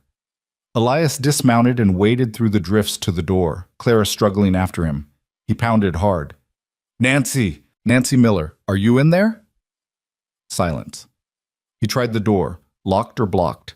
He moved to the window, brushed away snow, and peered inside. His face went grim. What? What do you see? Clara pushed beside him, and her heart stopped. Nancy Miller lay on the floor near the cold stove, two small shapes huddled against her. None of them were moving. No, Clara breathed. No, no, no! Elias was already moving, shouldering the door with his full weight. It gave on the third try, and they tumbled into the dim interior. The cold inside was barely less than the cold outside. The stove held only dead ash. Frost covered the walls. Clara dropped beside Nancy and the children, pulling off her gloves to check for pulses with shaking fingers. They're alive! Oh, God, they're alive, but so cold! Nancy's eyes fluttered open, confused and unfocused. Miss Whitfield? How? Don't talk. Save your strength. Clara looked at Elias desperately. We need heat, now. Elias was already at the stove, working with wood and kindling that Nancy had stacked nearby. His hands moved with practiced efficiency even as his face showed the urgency of the situation. I need you to get them warmed up slowly. Not too fast or their hearts could give out. Start with core temperature, chest and abdomen. Clara had no idea how he knew this, but she trusted him absolutely. She pulled the children, Joseph and Ruth, both terrifyingly still, closer together, and lay on top of them, using her body heat to warm them gradually. Nancy tried to help, but was too weak, collapsing back with a moan. What happened? Clara asked her. Why didn't you keep the fire going? Wood ran out. Nancy's voice was barely a whisper. Henry, my husband, was supposed to be back 3 days ago. Went to Fort Laramie for work. Left us enough wood for 5 days, but the storm came early and I couldn't... She started crying, hopeless tears that froze on her cheeks. I couldn't get more. It stacked outside, but I couldn't break through the drifts. The children got colder and colder, and I thought we'd die. Thought I'd killed my babies because I was too weak to save them. You kept them alive, Clara said fiercely. You did that, Nancy. You kept them breathing. We'll handle the rest. The stove finally caught, and Elias fed it carefully, building heat without overwhelming the frozen space. Clara, there's blankets on the bed. Get them. They wrapped the children in layers, holding them close, willing warmth into their small bodies. Joseph stirred first, his eyes opening with confusion and fear. Mama? I'm here, baby. I'm here. Nancy pulled him close, sobbing with relief. Ruth took longer. Clara held her against her chest, talking to her constantly. Come on, Ruth. Come back. You have so many stories left to write, remember? You were going to tell me about the summer you found that bird's nest. Come on, sweetheart. Come back. Finally, Ruth's eyes opened. Miss Whitfield, why are you crying? Clara laughed through tears she hadn't realized she was shedding. Because I'm so happy to see you, Ruth. So very happy. Elias appeared with hot water he'd somehow heated on the now roaring stove. Get this into them. Small sips. Nancy, too. The next hour was focused entirely on warming the Miller family back to life. Clara made weak tea from Nancy's stores and got it into them sip by sip. Elias brought in armload after armload of the wood that was stacked outside, ensuring they'd have heat for days. He checked the cabin for other problems, finding places where wind had gotten through chinks in the walls and stuffing them with rags. Henry should be horsewhipped for leaving you with so little, Elias muttered, examining the nearly empty larder. There's barely any food here. He didn't know the storm would come early, Nancy said weakly, defensive even now. He's a good man. Things have been hard. Clara and Elias exchanged glances. Whatever Henry Miller's virtues, leaving his family this vulnerable showed terrible judgment at best. Nancy, you and the children need to come back to town, Clara said firmly. At least until Henry returns. Mrs. Peterson will have room. I can't abandon our home. What if Henry comes back and we're not here? Then he'll come to town looking for you, and he'll find you safe instead of frozen. Clara's voice was sharp with anger she was trying to control. You nearly died. Your children nearly died. I'm not asking, Nancy. I'm telling you. You're coming with us. Nancy was too weak to argue further. Within the hour, they had the family bundled for travel. Joseph could walk with help. Ruth had to be carried. Nancy leaned heavily on Clara as they struggled back through the snow toward Promise Creek. The journey back was even more grueling than the journey out. Elias carried Ruth on the horse while Clara and Nancy walked, supporting each other, with Joseph between them. The cold seemed to have intensified, or maybe Clara was just more exhausted, more aware of how close they'd all come to tragedy. They finally reached town as twilight fell. Mrs. Peterson took one look at the Miller family and went into full maternal crisis mode, hustling them inside, stripping off wet clothes, wrapping them in blankets, forcing hot soup down their throats. Clara collapsed into a chair near the fire, too exhausted to move. Every muscle ached. Her fingers and toes burned as sensation returned. She couldn't stop shaking, and not entirely from cold. Elias dropped into the chair beside her, looking equally wrecked. You did good out there. We both did. Clara turned to look at him, seeing the exhaustion and something else in his face. How did you know to come check? How did you know to ask about the school children? Been through too many winters not to know how people think. Nancy Miller's determination is admirable but dangerous. When the storm hit, I had a bad feeling. He rubbed his face tiredly. Soon as I could get through this morning, I came to town. If you hadn't been worried too, if we'd waited even a few more hours. He didn't finish, didn't need to. You saved them, Clara said quietly. If you hadn't thought to check, if you hadn't known what to do, we saved them, Elias corrected. I couldn't have gotten them back alone. And they needed you, Clara. Needed to see their teacher cared enough to come for them. That mattered as much as the physical rescue. Mrs. Peterson appeared with hot tea and brandy. Drink this, both of you. Doctor's checking the Millers now. He says they'll recover, thanks to you two. Clara, you're a hero. I'm an idiot who didn't realize how dangerous winter could be. Clara accepted the spiked tea gratefully. Mrs. Peterson, where will they stay? Nancy said they can't pay. They'll stay here until Henry returns, and I won't hear a word about payment. This is what community means, Clara.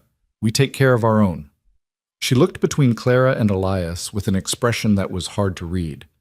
Both of you get some rest. You've earned it.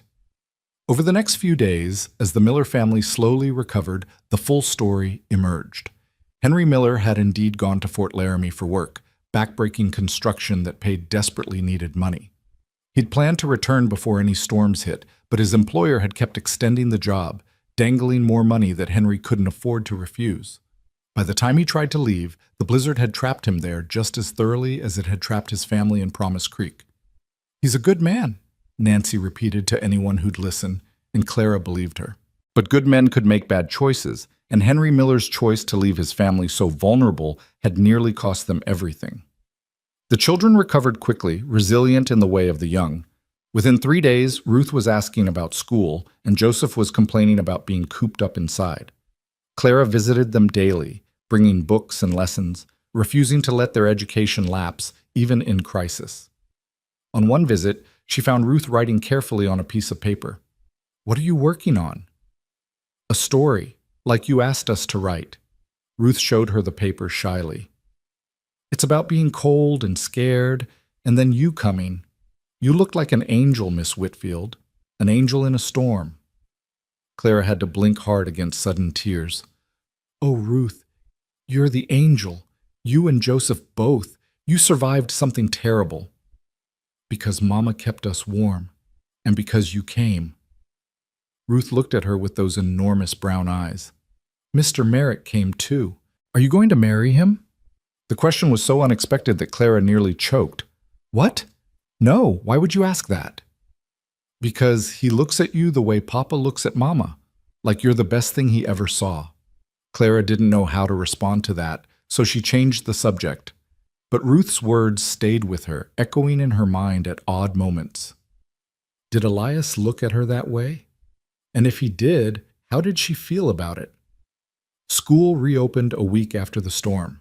The children came back with stories of being snowed in, of helping their parents with storm preparations, of the fear and excitement of Wyoming's fury. Clara wove these stories into lessons about weather, about survival, about the science of snow and wind. You all experienced something remarkable, she told them, something that most people in the world will never experience. Write about it. Draw it. Help me understand what it was like for you. The resulting work was some of the best they'd done. Daniel Cooper wrote a technical analysis of storm patterns that showed genuine scientific thinking. Maggie drew detailed diagrams of snowdrifts and wind effects. Even Joseph Miller, still shaken, wrote movingly about his mother's courage and his terror. We thought we'd die, he wrote. I tried to be brave for Ruth, but I was so scared. Then Miss Whitfield came, and I knew we'd be okay. Teachers aren't supposed to be heroes, but she is. Clara kept that paper in her desk, reading it whenever she doubted whether she was making a difference. Henry Miller returned 10 days after the storm, haggard and guilt-ridden. He came to the schoolhouse to thank Clara personally, his hat crushed between work-roughened hands. Miss Whitfield, I don't have words for what you did, what you and Elias Merrick did. You saved my family. You should have been here, Mr. Miller. Clara didn't soften it. Your wife and children nearly froze to death because you left them vulnerable. I know. God help me, I know. His face crumpled. I thought I was doing right, earning money we need. But I nearly lost everything for a few dollars. Nancy won't hardly look at me. Clara felt her anger soften slightly. Henry Miller wasn't a bad man, just a desperate one who'd gambled wrong. Then make it right. Make sure it never happens again. Your family needs you here more than they need money from Fort Laramie. Yes, ma'am. You have my word. Whether that word would hold remained to be seen, but at least Henry seemed genuinely chastened. The Millers moved back to their cabin with enough firewood stacked to last months, and a promise from several townsmen to check on them regularly. December arrived with gentler weather. The brutal cold eased into something merely uncomfortable. Snow fell more softly, prettily, like something from a Christmas card instead of a death sentence. Promise Creek came back to life. People venturing out for social calls and shopping and church services. Clara threw herself into preparing for the Christmas program that Reverend Aldrich had requested. She had the children practicing readings, memorizing poems, preparing songs.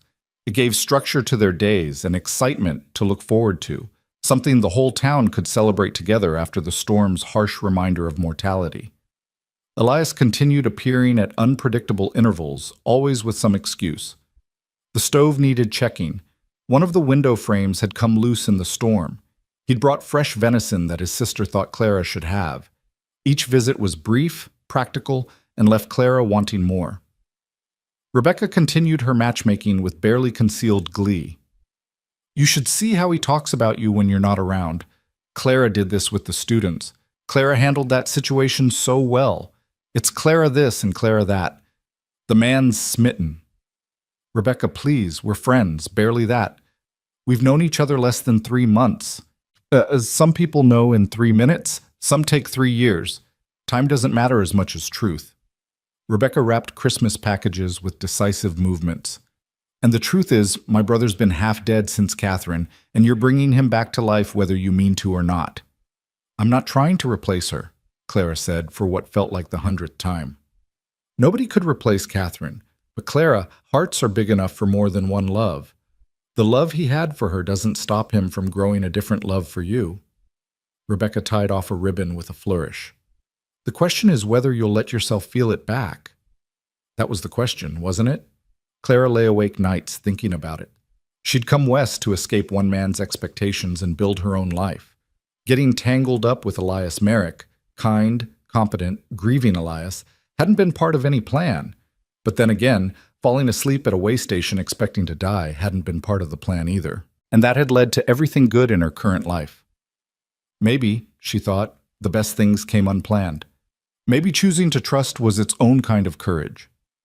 Sunday before Christmas, Clara arrived at Rebecca's for dinner to find the house festive with evergreen branches and red ribbons.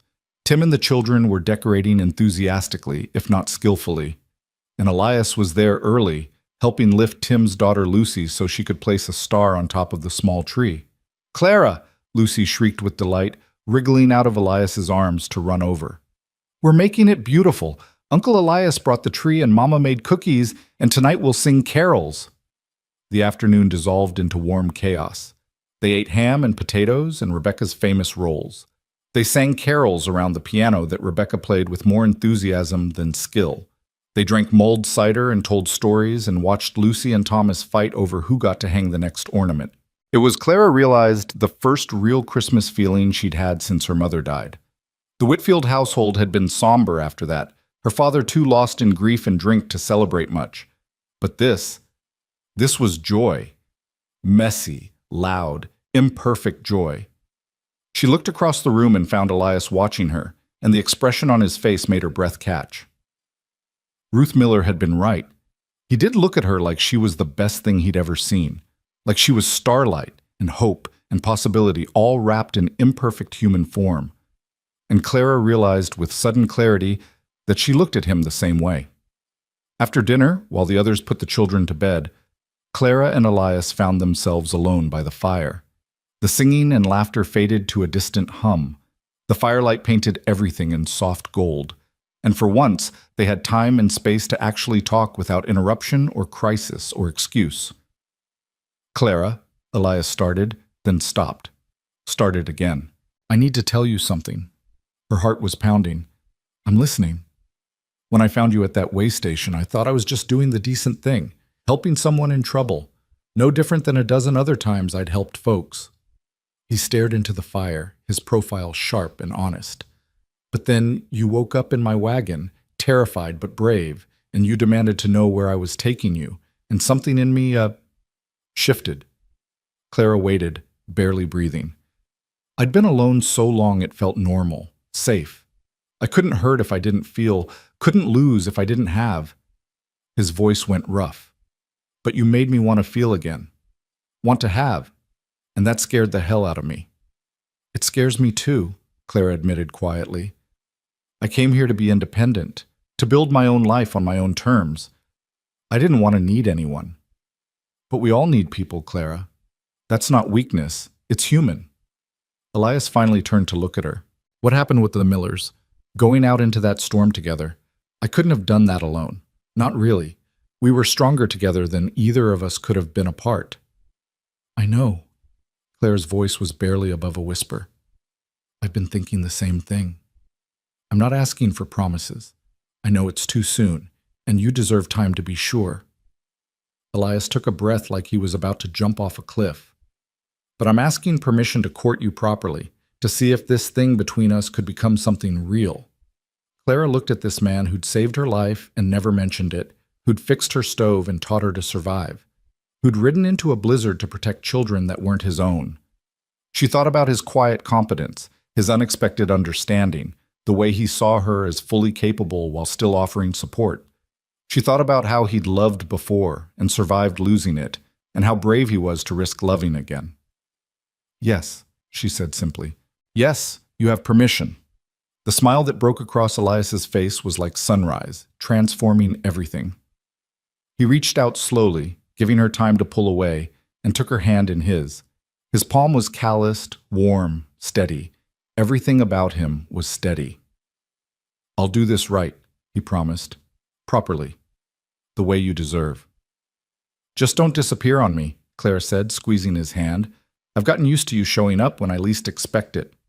I'm not going anywhere, not unless you send me away. They sat like that, hands joined, fire crackling, until Rebecca's voice called them back for more singing, but everything had changed, and as they rejoined the family gathering, Clara felt like she was walking in a dream. A good dream. One she'd never quite imagined but had been waiting for all along. The next week passed in a blur of Christmas preparations and stolen glances. Elias came to town more frequently, always with some legitimate errand but managing to stop by the schoolhouse. They didn't hide their courtship, but they didn't advertise it either, content to let it unfold naturally while the town watched with benevolent interest. The Christmas program arrived on a crisp Friday evening. The church was packed, every family in Promise Creek and some from outlying ranches. The children performed beautifully, their readings clear and confident. Ruth Miller recited A Visit from St. Nicholas without missing a word. Daniel Cooper read from Luke's Gospel with surprising feeling. Even Joseph Miller, sullen Joseph, who'd hated school just 3 months ago, sang in the choir with something approaching enthusiasm. Afterward, Judge Crawford approached Clara with rare approval on his stern face. Miss Whitfield, I must say you've exceeded our expectations. The children are not only learning, they're thriving. You have our gratitude. Other parents echoed the sentiment, shaking her hand, thanking her for believing in their children. Nancy Miller hugged her with tears streaming down her face. You saved them twice, from the storm and from ignorance. I'll never forget what you've done for us.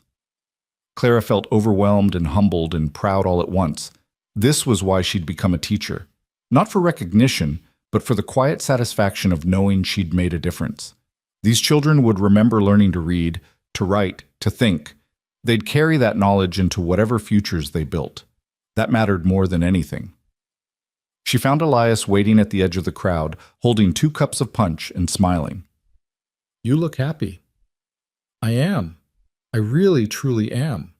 Clara accepted the punch gratefully. Is this what belonging feels like? Actually being part of something bigger than yourself? I think so. He glanced around at the gathering, at the families and friends celebrating together. Welcome to Promise Creek, Clara, officially. I think I've been here for a while, she said, looking up at him. I just didn't realize it until now. They stood together watching the festivities, two people who'd found each other in unlikely circumstances and were building something neither had expected. The future stretched ahead, full of Wyoming winters and teaching challenges and all the hard work of making a life in a rough land. But for tonight, under the soft glow of Christmas candles, surrounded by community and possibility, Clara Whitfield felt something she hadn't felt since her mother died. Peace. She was exactly where she needed to be, doing exactly what she was meant to do, with exactly the right person standing beside her. And that was enough. More than enough. It was everything. The new year arrived with deceptive gentleness, as if Wyoming was apologizing for November's brutality. January brought cold but manageable weather, clear skies that made the snow sparkle like diamonds, and a kind of crystalline beauty that took Clara's breath away every morning on her walk to school. Elias's courtship was steady and unhurried, like everything else about him. He came to town every Sunday for dinner at Rebecca's, staying longer each week. He brought Clara books he thought she'd enjoy, asked thoughtful questions about her teaching, listened with genuine interest when she talked about her students' progress. There were no grand romantic gestures, but there was something better: consistency. The quiet promise of someone who showed up, who kept his word, who made her feel seen and valued without trying to change her. They took walks when weather permitted, always properly chaperoned by the watchful eyes of Promise Creek. They sat together at church, their shoulders touching in the crowded pew. They talked about everything: his ranch and her classroom, their lost parents and uncertain futures, books and philosophy, and whether Wyoming would ever achieve statehood. "What do you want, Clara?" Elias asked one Sunday afternoon as they walked the perimeter of town, fresh snow crunching under their boots. 5 years from now, 10 years, what does your life look like? Clara considered the question carefully. 3 months ago, she would have answered without hesitation: teaching, independence, a life built entirely on her own terms. But now the answer was more complicated, layered with new possibilities she hadn't allowed herself to imagine. "I want to keep teaching. That's non-negotiable." She watched her breath plume in the cold air. "But I also want connection, community, maybe even family someday, though that terrifies me." "Well, why does it terrify you?" "Because I watched my mother disappear into being a wife and mother. She was brilliant, Elias. She could have done anything, but she poured all of herself into my father and me. And when she died, it was like she'd never existed outside of us. No one remembered her dreams, her intelligence, her own identity." Elias was quiet for a moment. "My mother managed both. She was a teacher and a wife and a mother, and she never disappeared. My father respected her mind, supported her work. They were partners. Your parents sound extraordinary." "They were ordinary people who chose to see each other as equals." He stopped walking, turning to face her. "Clara, I'm not your father. I would never ask you to make yourself smaller. The woman I fell for is brave and stubborn and passionate about teaching. Why would I want to change that?" The words "fell for" hung in the cold air between them, weighted with meaning. Clara's heart did something complicated in her chest. "You fell for me?" Her voice came out softer than intended. "Completely. Probably from the moment you woke up in my wagon demanding answers, scared but refusing to show it." His eyes were steady on hers. "I know it's only been 4 months. I know we're still learning each other. But Clara, I'm not uncertain about how I feel. I'm just waiting for you to catch up." Clara should have felt pressured, trapped. Instead, she felt freed. There was no game playing here, no manipulation, just honest feeling honestly expressed, with space for her to respond in her own time. "I'm catching up," she admitted, "faster than I expected. You make me want things I didn't think I could want." "What things?"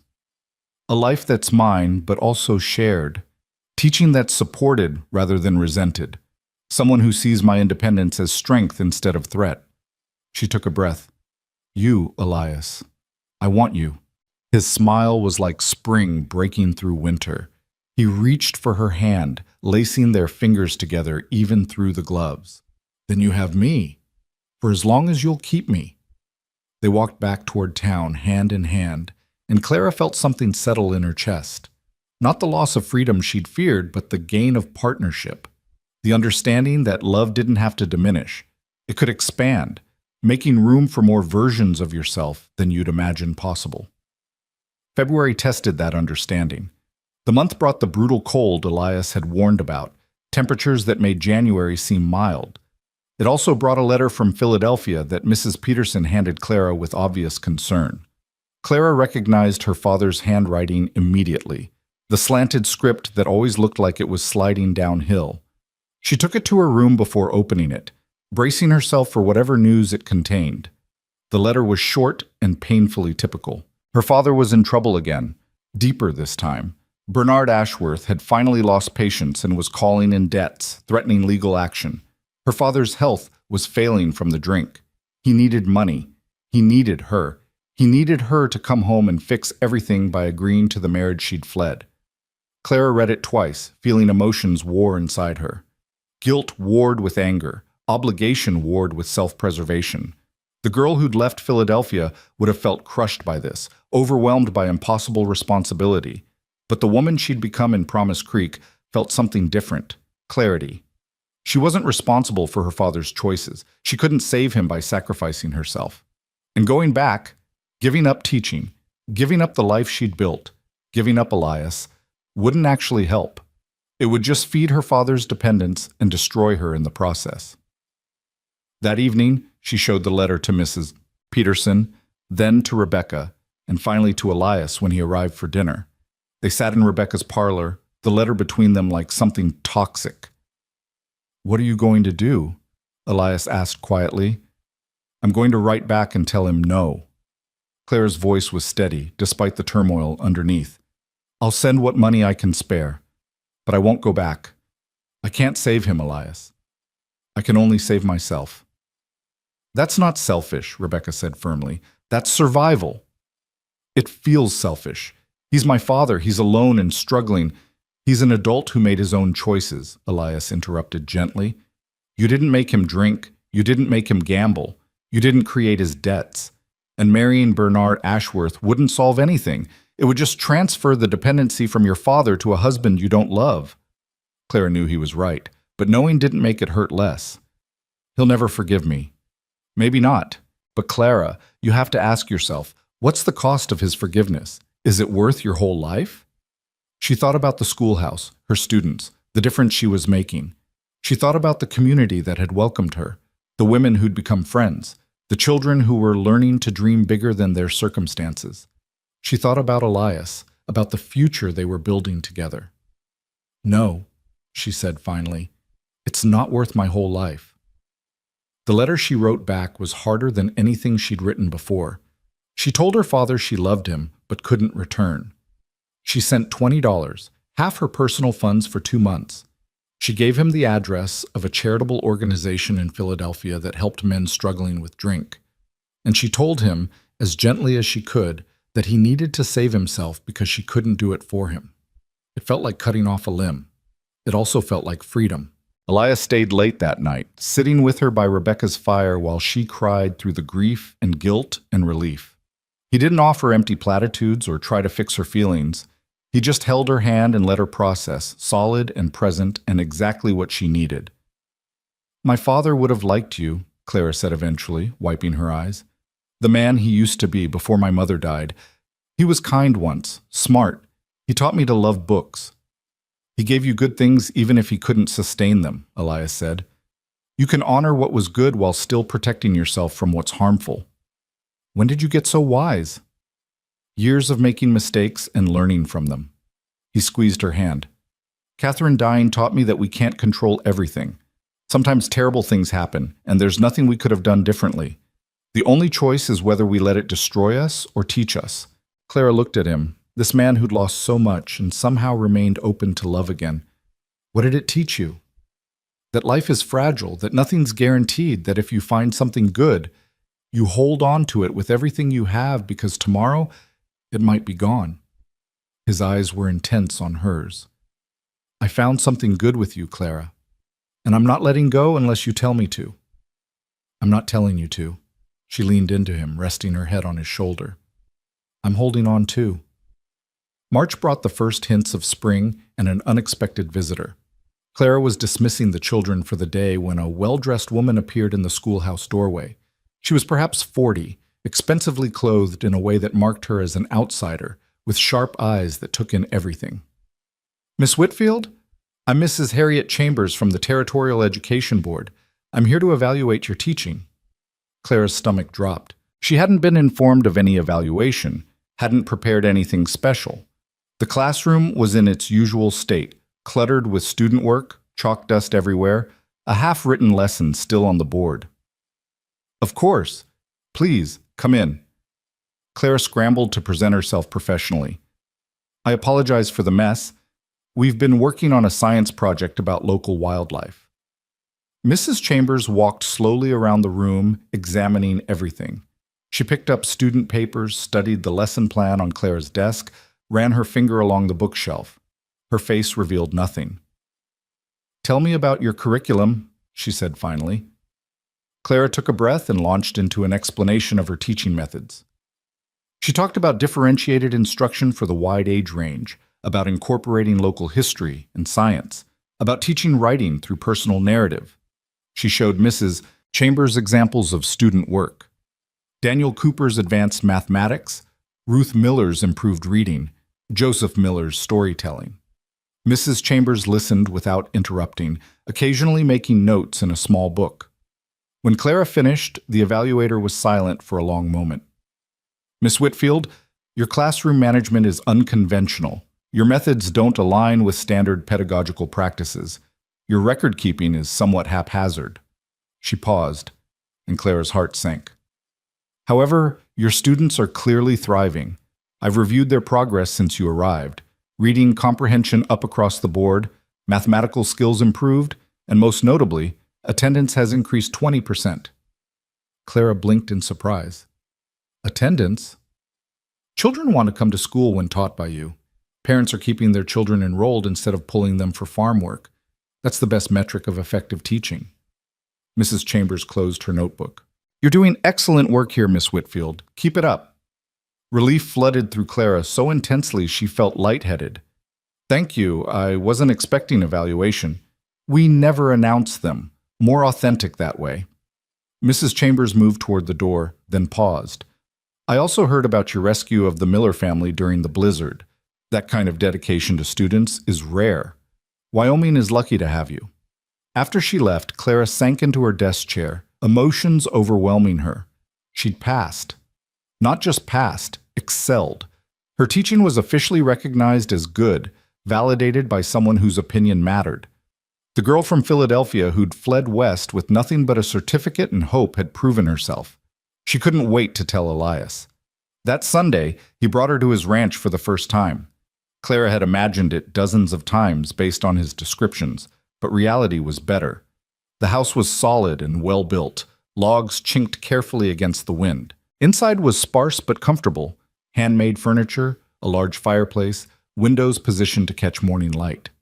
Everything spoke of a man who lived alone but hadn't given up on comfort entirely. "It's beautiful," Clara said, meaning it. "You built all this yourself?" "Most of it. My father started the house before he died. I finished it." Elias watched her explore, something vulnerable in his expression. "I always thought I'd fill it with a family someday. Then after Catherine, I stopped thinking about that. And now? Now I'm thinking about it again." He moved closer. "Clara, I need to tell you something. I've been waiting for the right time, but I don't think there is a right time. There's just now." Her heart started racing. "I'm listening." "I love you." He said it simply, without flourish. "I love your courage and your stubbornness and the way you fight for those kids. I love how you make me laugh and challenge me and see the world differently. I love who I am when I'm with you." Clara felt tears prick her eyes. "Elias, I know it's only been 5 months. I know by Philadelphia standards that's too fast. But out here, we don't have the luxury of taking years to decide. Life's too uncertain, and I'm certain about you." He took both her hands in his. "I'm not asking yet. I'm just telling you how I feel, so you know. So you can think about what you want our future to look like." Clara looked at their joined hands, then up at his face, weathered and honest and full of hope. She thought about the journey that had brought her here, from that way station where she'd expected to die to this ranch, where she was being offered a life beyond anything she'd imagined. "I love you too," she said, and watched wonder bloom across his face. "I've been trying not to say it, trying to be careful and sensible. But Elias, I fell in love with you somewhere between you saving my life and teaching me to bank a fire. You make me feel strong and vulnerable at the same time. You make me want forever. Then let me give you forever." He pulled something from his pocket, a simple gold band with a small stone. "This was my mother's ring.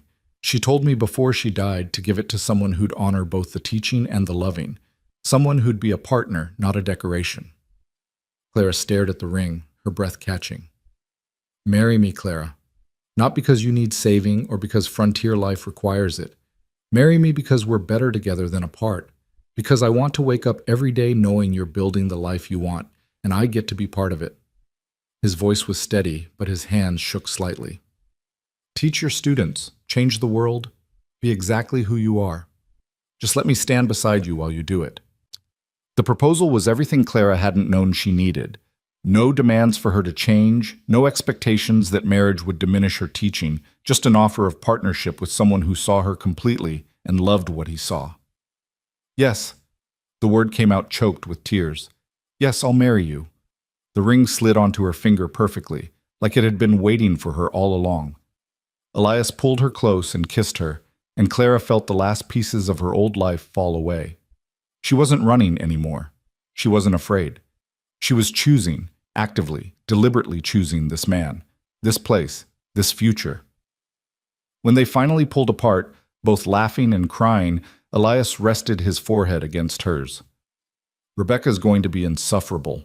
She'll claim credit for this." "She probably deserves it," Clara admitted. "She saw this before we did." "No, I saw it the night I found you at that way station. I just had to wait for you to see it too." The announcement of their engagement sent Promise Creek into delighted chaos. Mrs. Peterson cried and hugged Clara and immediately began planning details. Rebecca did indeed claim full credit for the match and started organizing a wedding before Clara had even set a date. The school children were thrilled, especially Ruth Miller, who declared she'd known it would happen because that's how love works. Judge Crawford personally congratulated Elias, telling him he was marrying above his station, but then again, most men do. Samuel Hayes offered to host the reception at his feed store, which Clara and Elias politely declined. Reverend Aldrich launched into a 15-minute sermon about the sanctity of marriage during the next Sunday service, clearly directed at the happy couple. Through it all, Clara kept teaching. That was non-negotiable, and Elias never suggested otherwise. They planned the wedding for June, after school let out for summer, giving them time to prepare without disrupting her students' education. April and May passed in a blur of lesson planning and wedding preparations. Clara's students continued to thrive. Even Joseph Miller admitted he didn't hate school anymore, which was practically a declaration of love. Daniel Cooper was reading Latin fluently and talking about maybe becoming a lawyer someday. The Hayes sisters were writing stories that showed real literary promise. Sarah Thompson had come out of her shell entirely, participating eagerly in class discussions. The changes weren't just academic. These children were thinking bigger, dreaming beyond the narrow confines they'd been born into. That was what Clara had hoped for, what she'd worked toward, and now it was bearing fruit. In mid-May, another letter arrived from Philadelphia. Clara opened it with trepidation, expecting more guilt or demands. Instead, she found something unexpected. Her father had stopped drinking. He'd joined the charitable organization she'd recommended and was working as a clerk to pay down his debts. He wasn't asking for money or for her to return. He was apologizing, genuinely, humbly apologizing for the burden he'd placed on her, for trying to sell her in marriage to save himself, for not being the father she'd deserved. "I'm proud of you," he wrote in shaky script. "Your mother would be proud too. You became the woman she hoped you'd be, strong and independent and making a difference in the world. I'm sorry I tried to stop that. I'm sorry for everything." Clara read the letter 3 times, tears streaming down her face. It wasn't perfect. Her father had a long road ahead, and she had no illusions that this was permanent. But it was a start. And more importantly, it released her from the last chains of guilt. She could move forward into her new life without the weight of unfinished business pulling her back. She showed Elias the letter that evening. He read it silently, then pulled her close. "Does this change anything for you?" "No, it just makes it easier." She leaned into his warmth. "I can forgive him now without having to sacrifice myself to prove it. That's a gift." "Then I'm glad he gave it to you." The last weeks before the wedding were a whirlwind. Clara finished the school year with a final program that showcased everything her students had learned. Parents came away amazed at the progress their children had made. The school board offered Clara a contract for the next year with a salary increase, which she accepted immediately. Rebecca and Mrs. Peterson and half the women in Promise Creek descended on Clara with dresses and flowers and detailed opinions about every aspect of the ceremony. Elias mostly stayed out of it, wisely recognizing when retreat was the better part of valor. But he made sure Clara's preferences were honored, stepping in when the planning threatened to overwhelm her. "It's your day," he told the assembled women firmly. "Clara's day. Not an opportunity for you all to live vicariously. She wants simple, so we're doing simple." And it was simple, in the end. The ceremony took place in the small church on a perfect June morning. Wildflowers decorated the pews picked by her students who'd insisted on contributing. Rebecca stood as Clara's bridesmaid and Tim as Elias's best man. The children filled the first 3 rows, squirming with excitement. Clara wore a cream-colored dress that Mrs. Peterson's daughter had worn and altered to fit. She carried a bouquet of prairie roses that Elias had picked that morning. And when she walked down the aisle and saw him waiting at the altar, tall and steady and looking at her like she was starlight, she felt her heart overflow. Reverend Aldrich kept the ceremony mercifully brief. The vows were traditional but felt revolutionary in how much they promised partnership rather than possession. And when Elias kissed her as the church erupted in applause, Clara tasted salt from happy tears and knew this was the beginning of everything she'd hoped for and more than she'd imagined. The reception was held in the churchyard, tables laden with food that the whole town had contributed. Clara was hugged by dozens of people, congratulated by students and parents and townspeople who'd become friends. Nancy Miller cried openly, telling Clara she was the best thing that ever happened to Promise Creek. Daniel Cooper shook Elias's hand solemnly and told him he better treat Miss Whitfield right or else. As the sun began to set, casting everything in gold, Clara and Elias finally managed to steal a moment alone. They stood at the edge of the gathering, watching their community celebrate, hands intertwined. "Happy?" Elias asked softly. "Ridiculously happy." Clara leaned into him. "I keep thinking about that night at the way station, how terrified I was, how certain I was that I'd made a terrible mistake coming west. And now? Now I know it was the best decision I ever made." She turned to face him fully. "You asked me once what I wanted 5 years from now. I think I finally know the answer." "Tell me." "I want to still be teaching, watching children discover what they're capable of. I want our ranch to feel like home, books on the shelves and student papers on the table, and evidence of living fully everywhere." She took a breath. "And I want children of our own eventually. Little people who know that women can teach and love and build lives on their own terms. Who grow up seeing partnership instead of possession." Elias's smile was radiant. "That's exactly what I want too. All of it." "Good. Because you're stuck with me now, Elias Merrick. For better or worse, in blizzards and heat waves, through stubborn students and ranch disasters."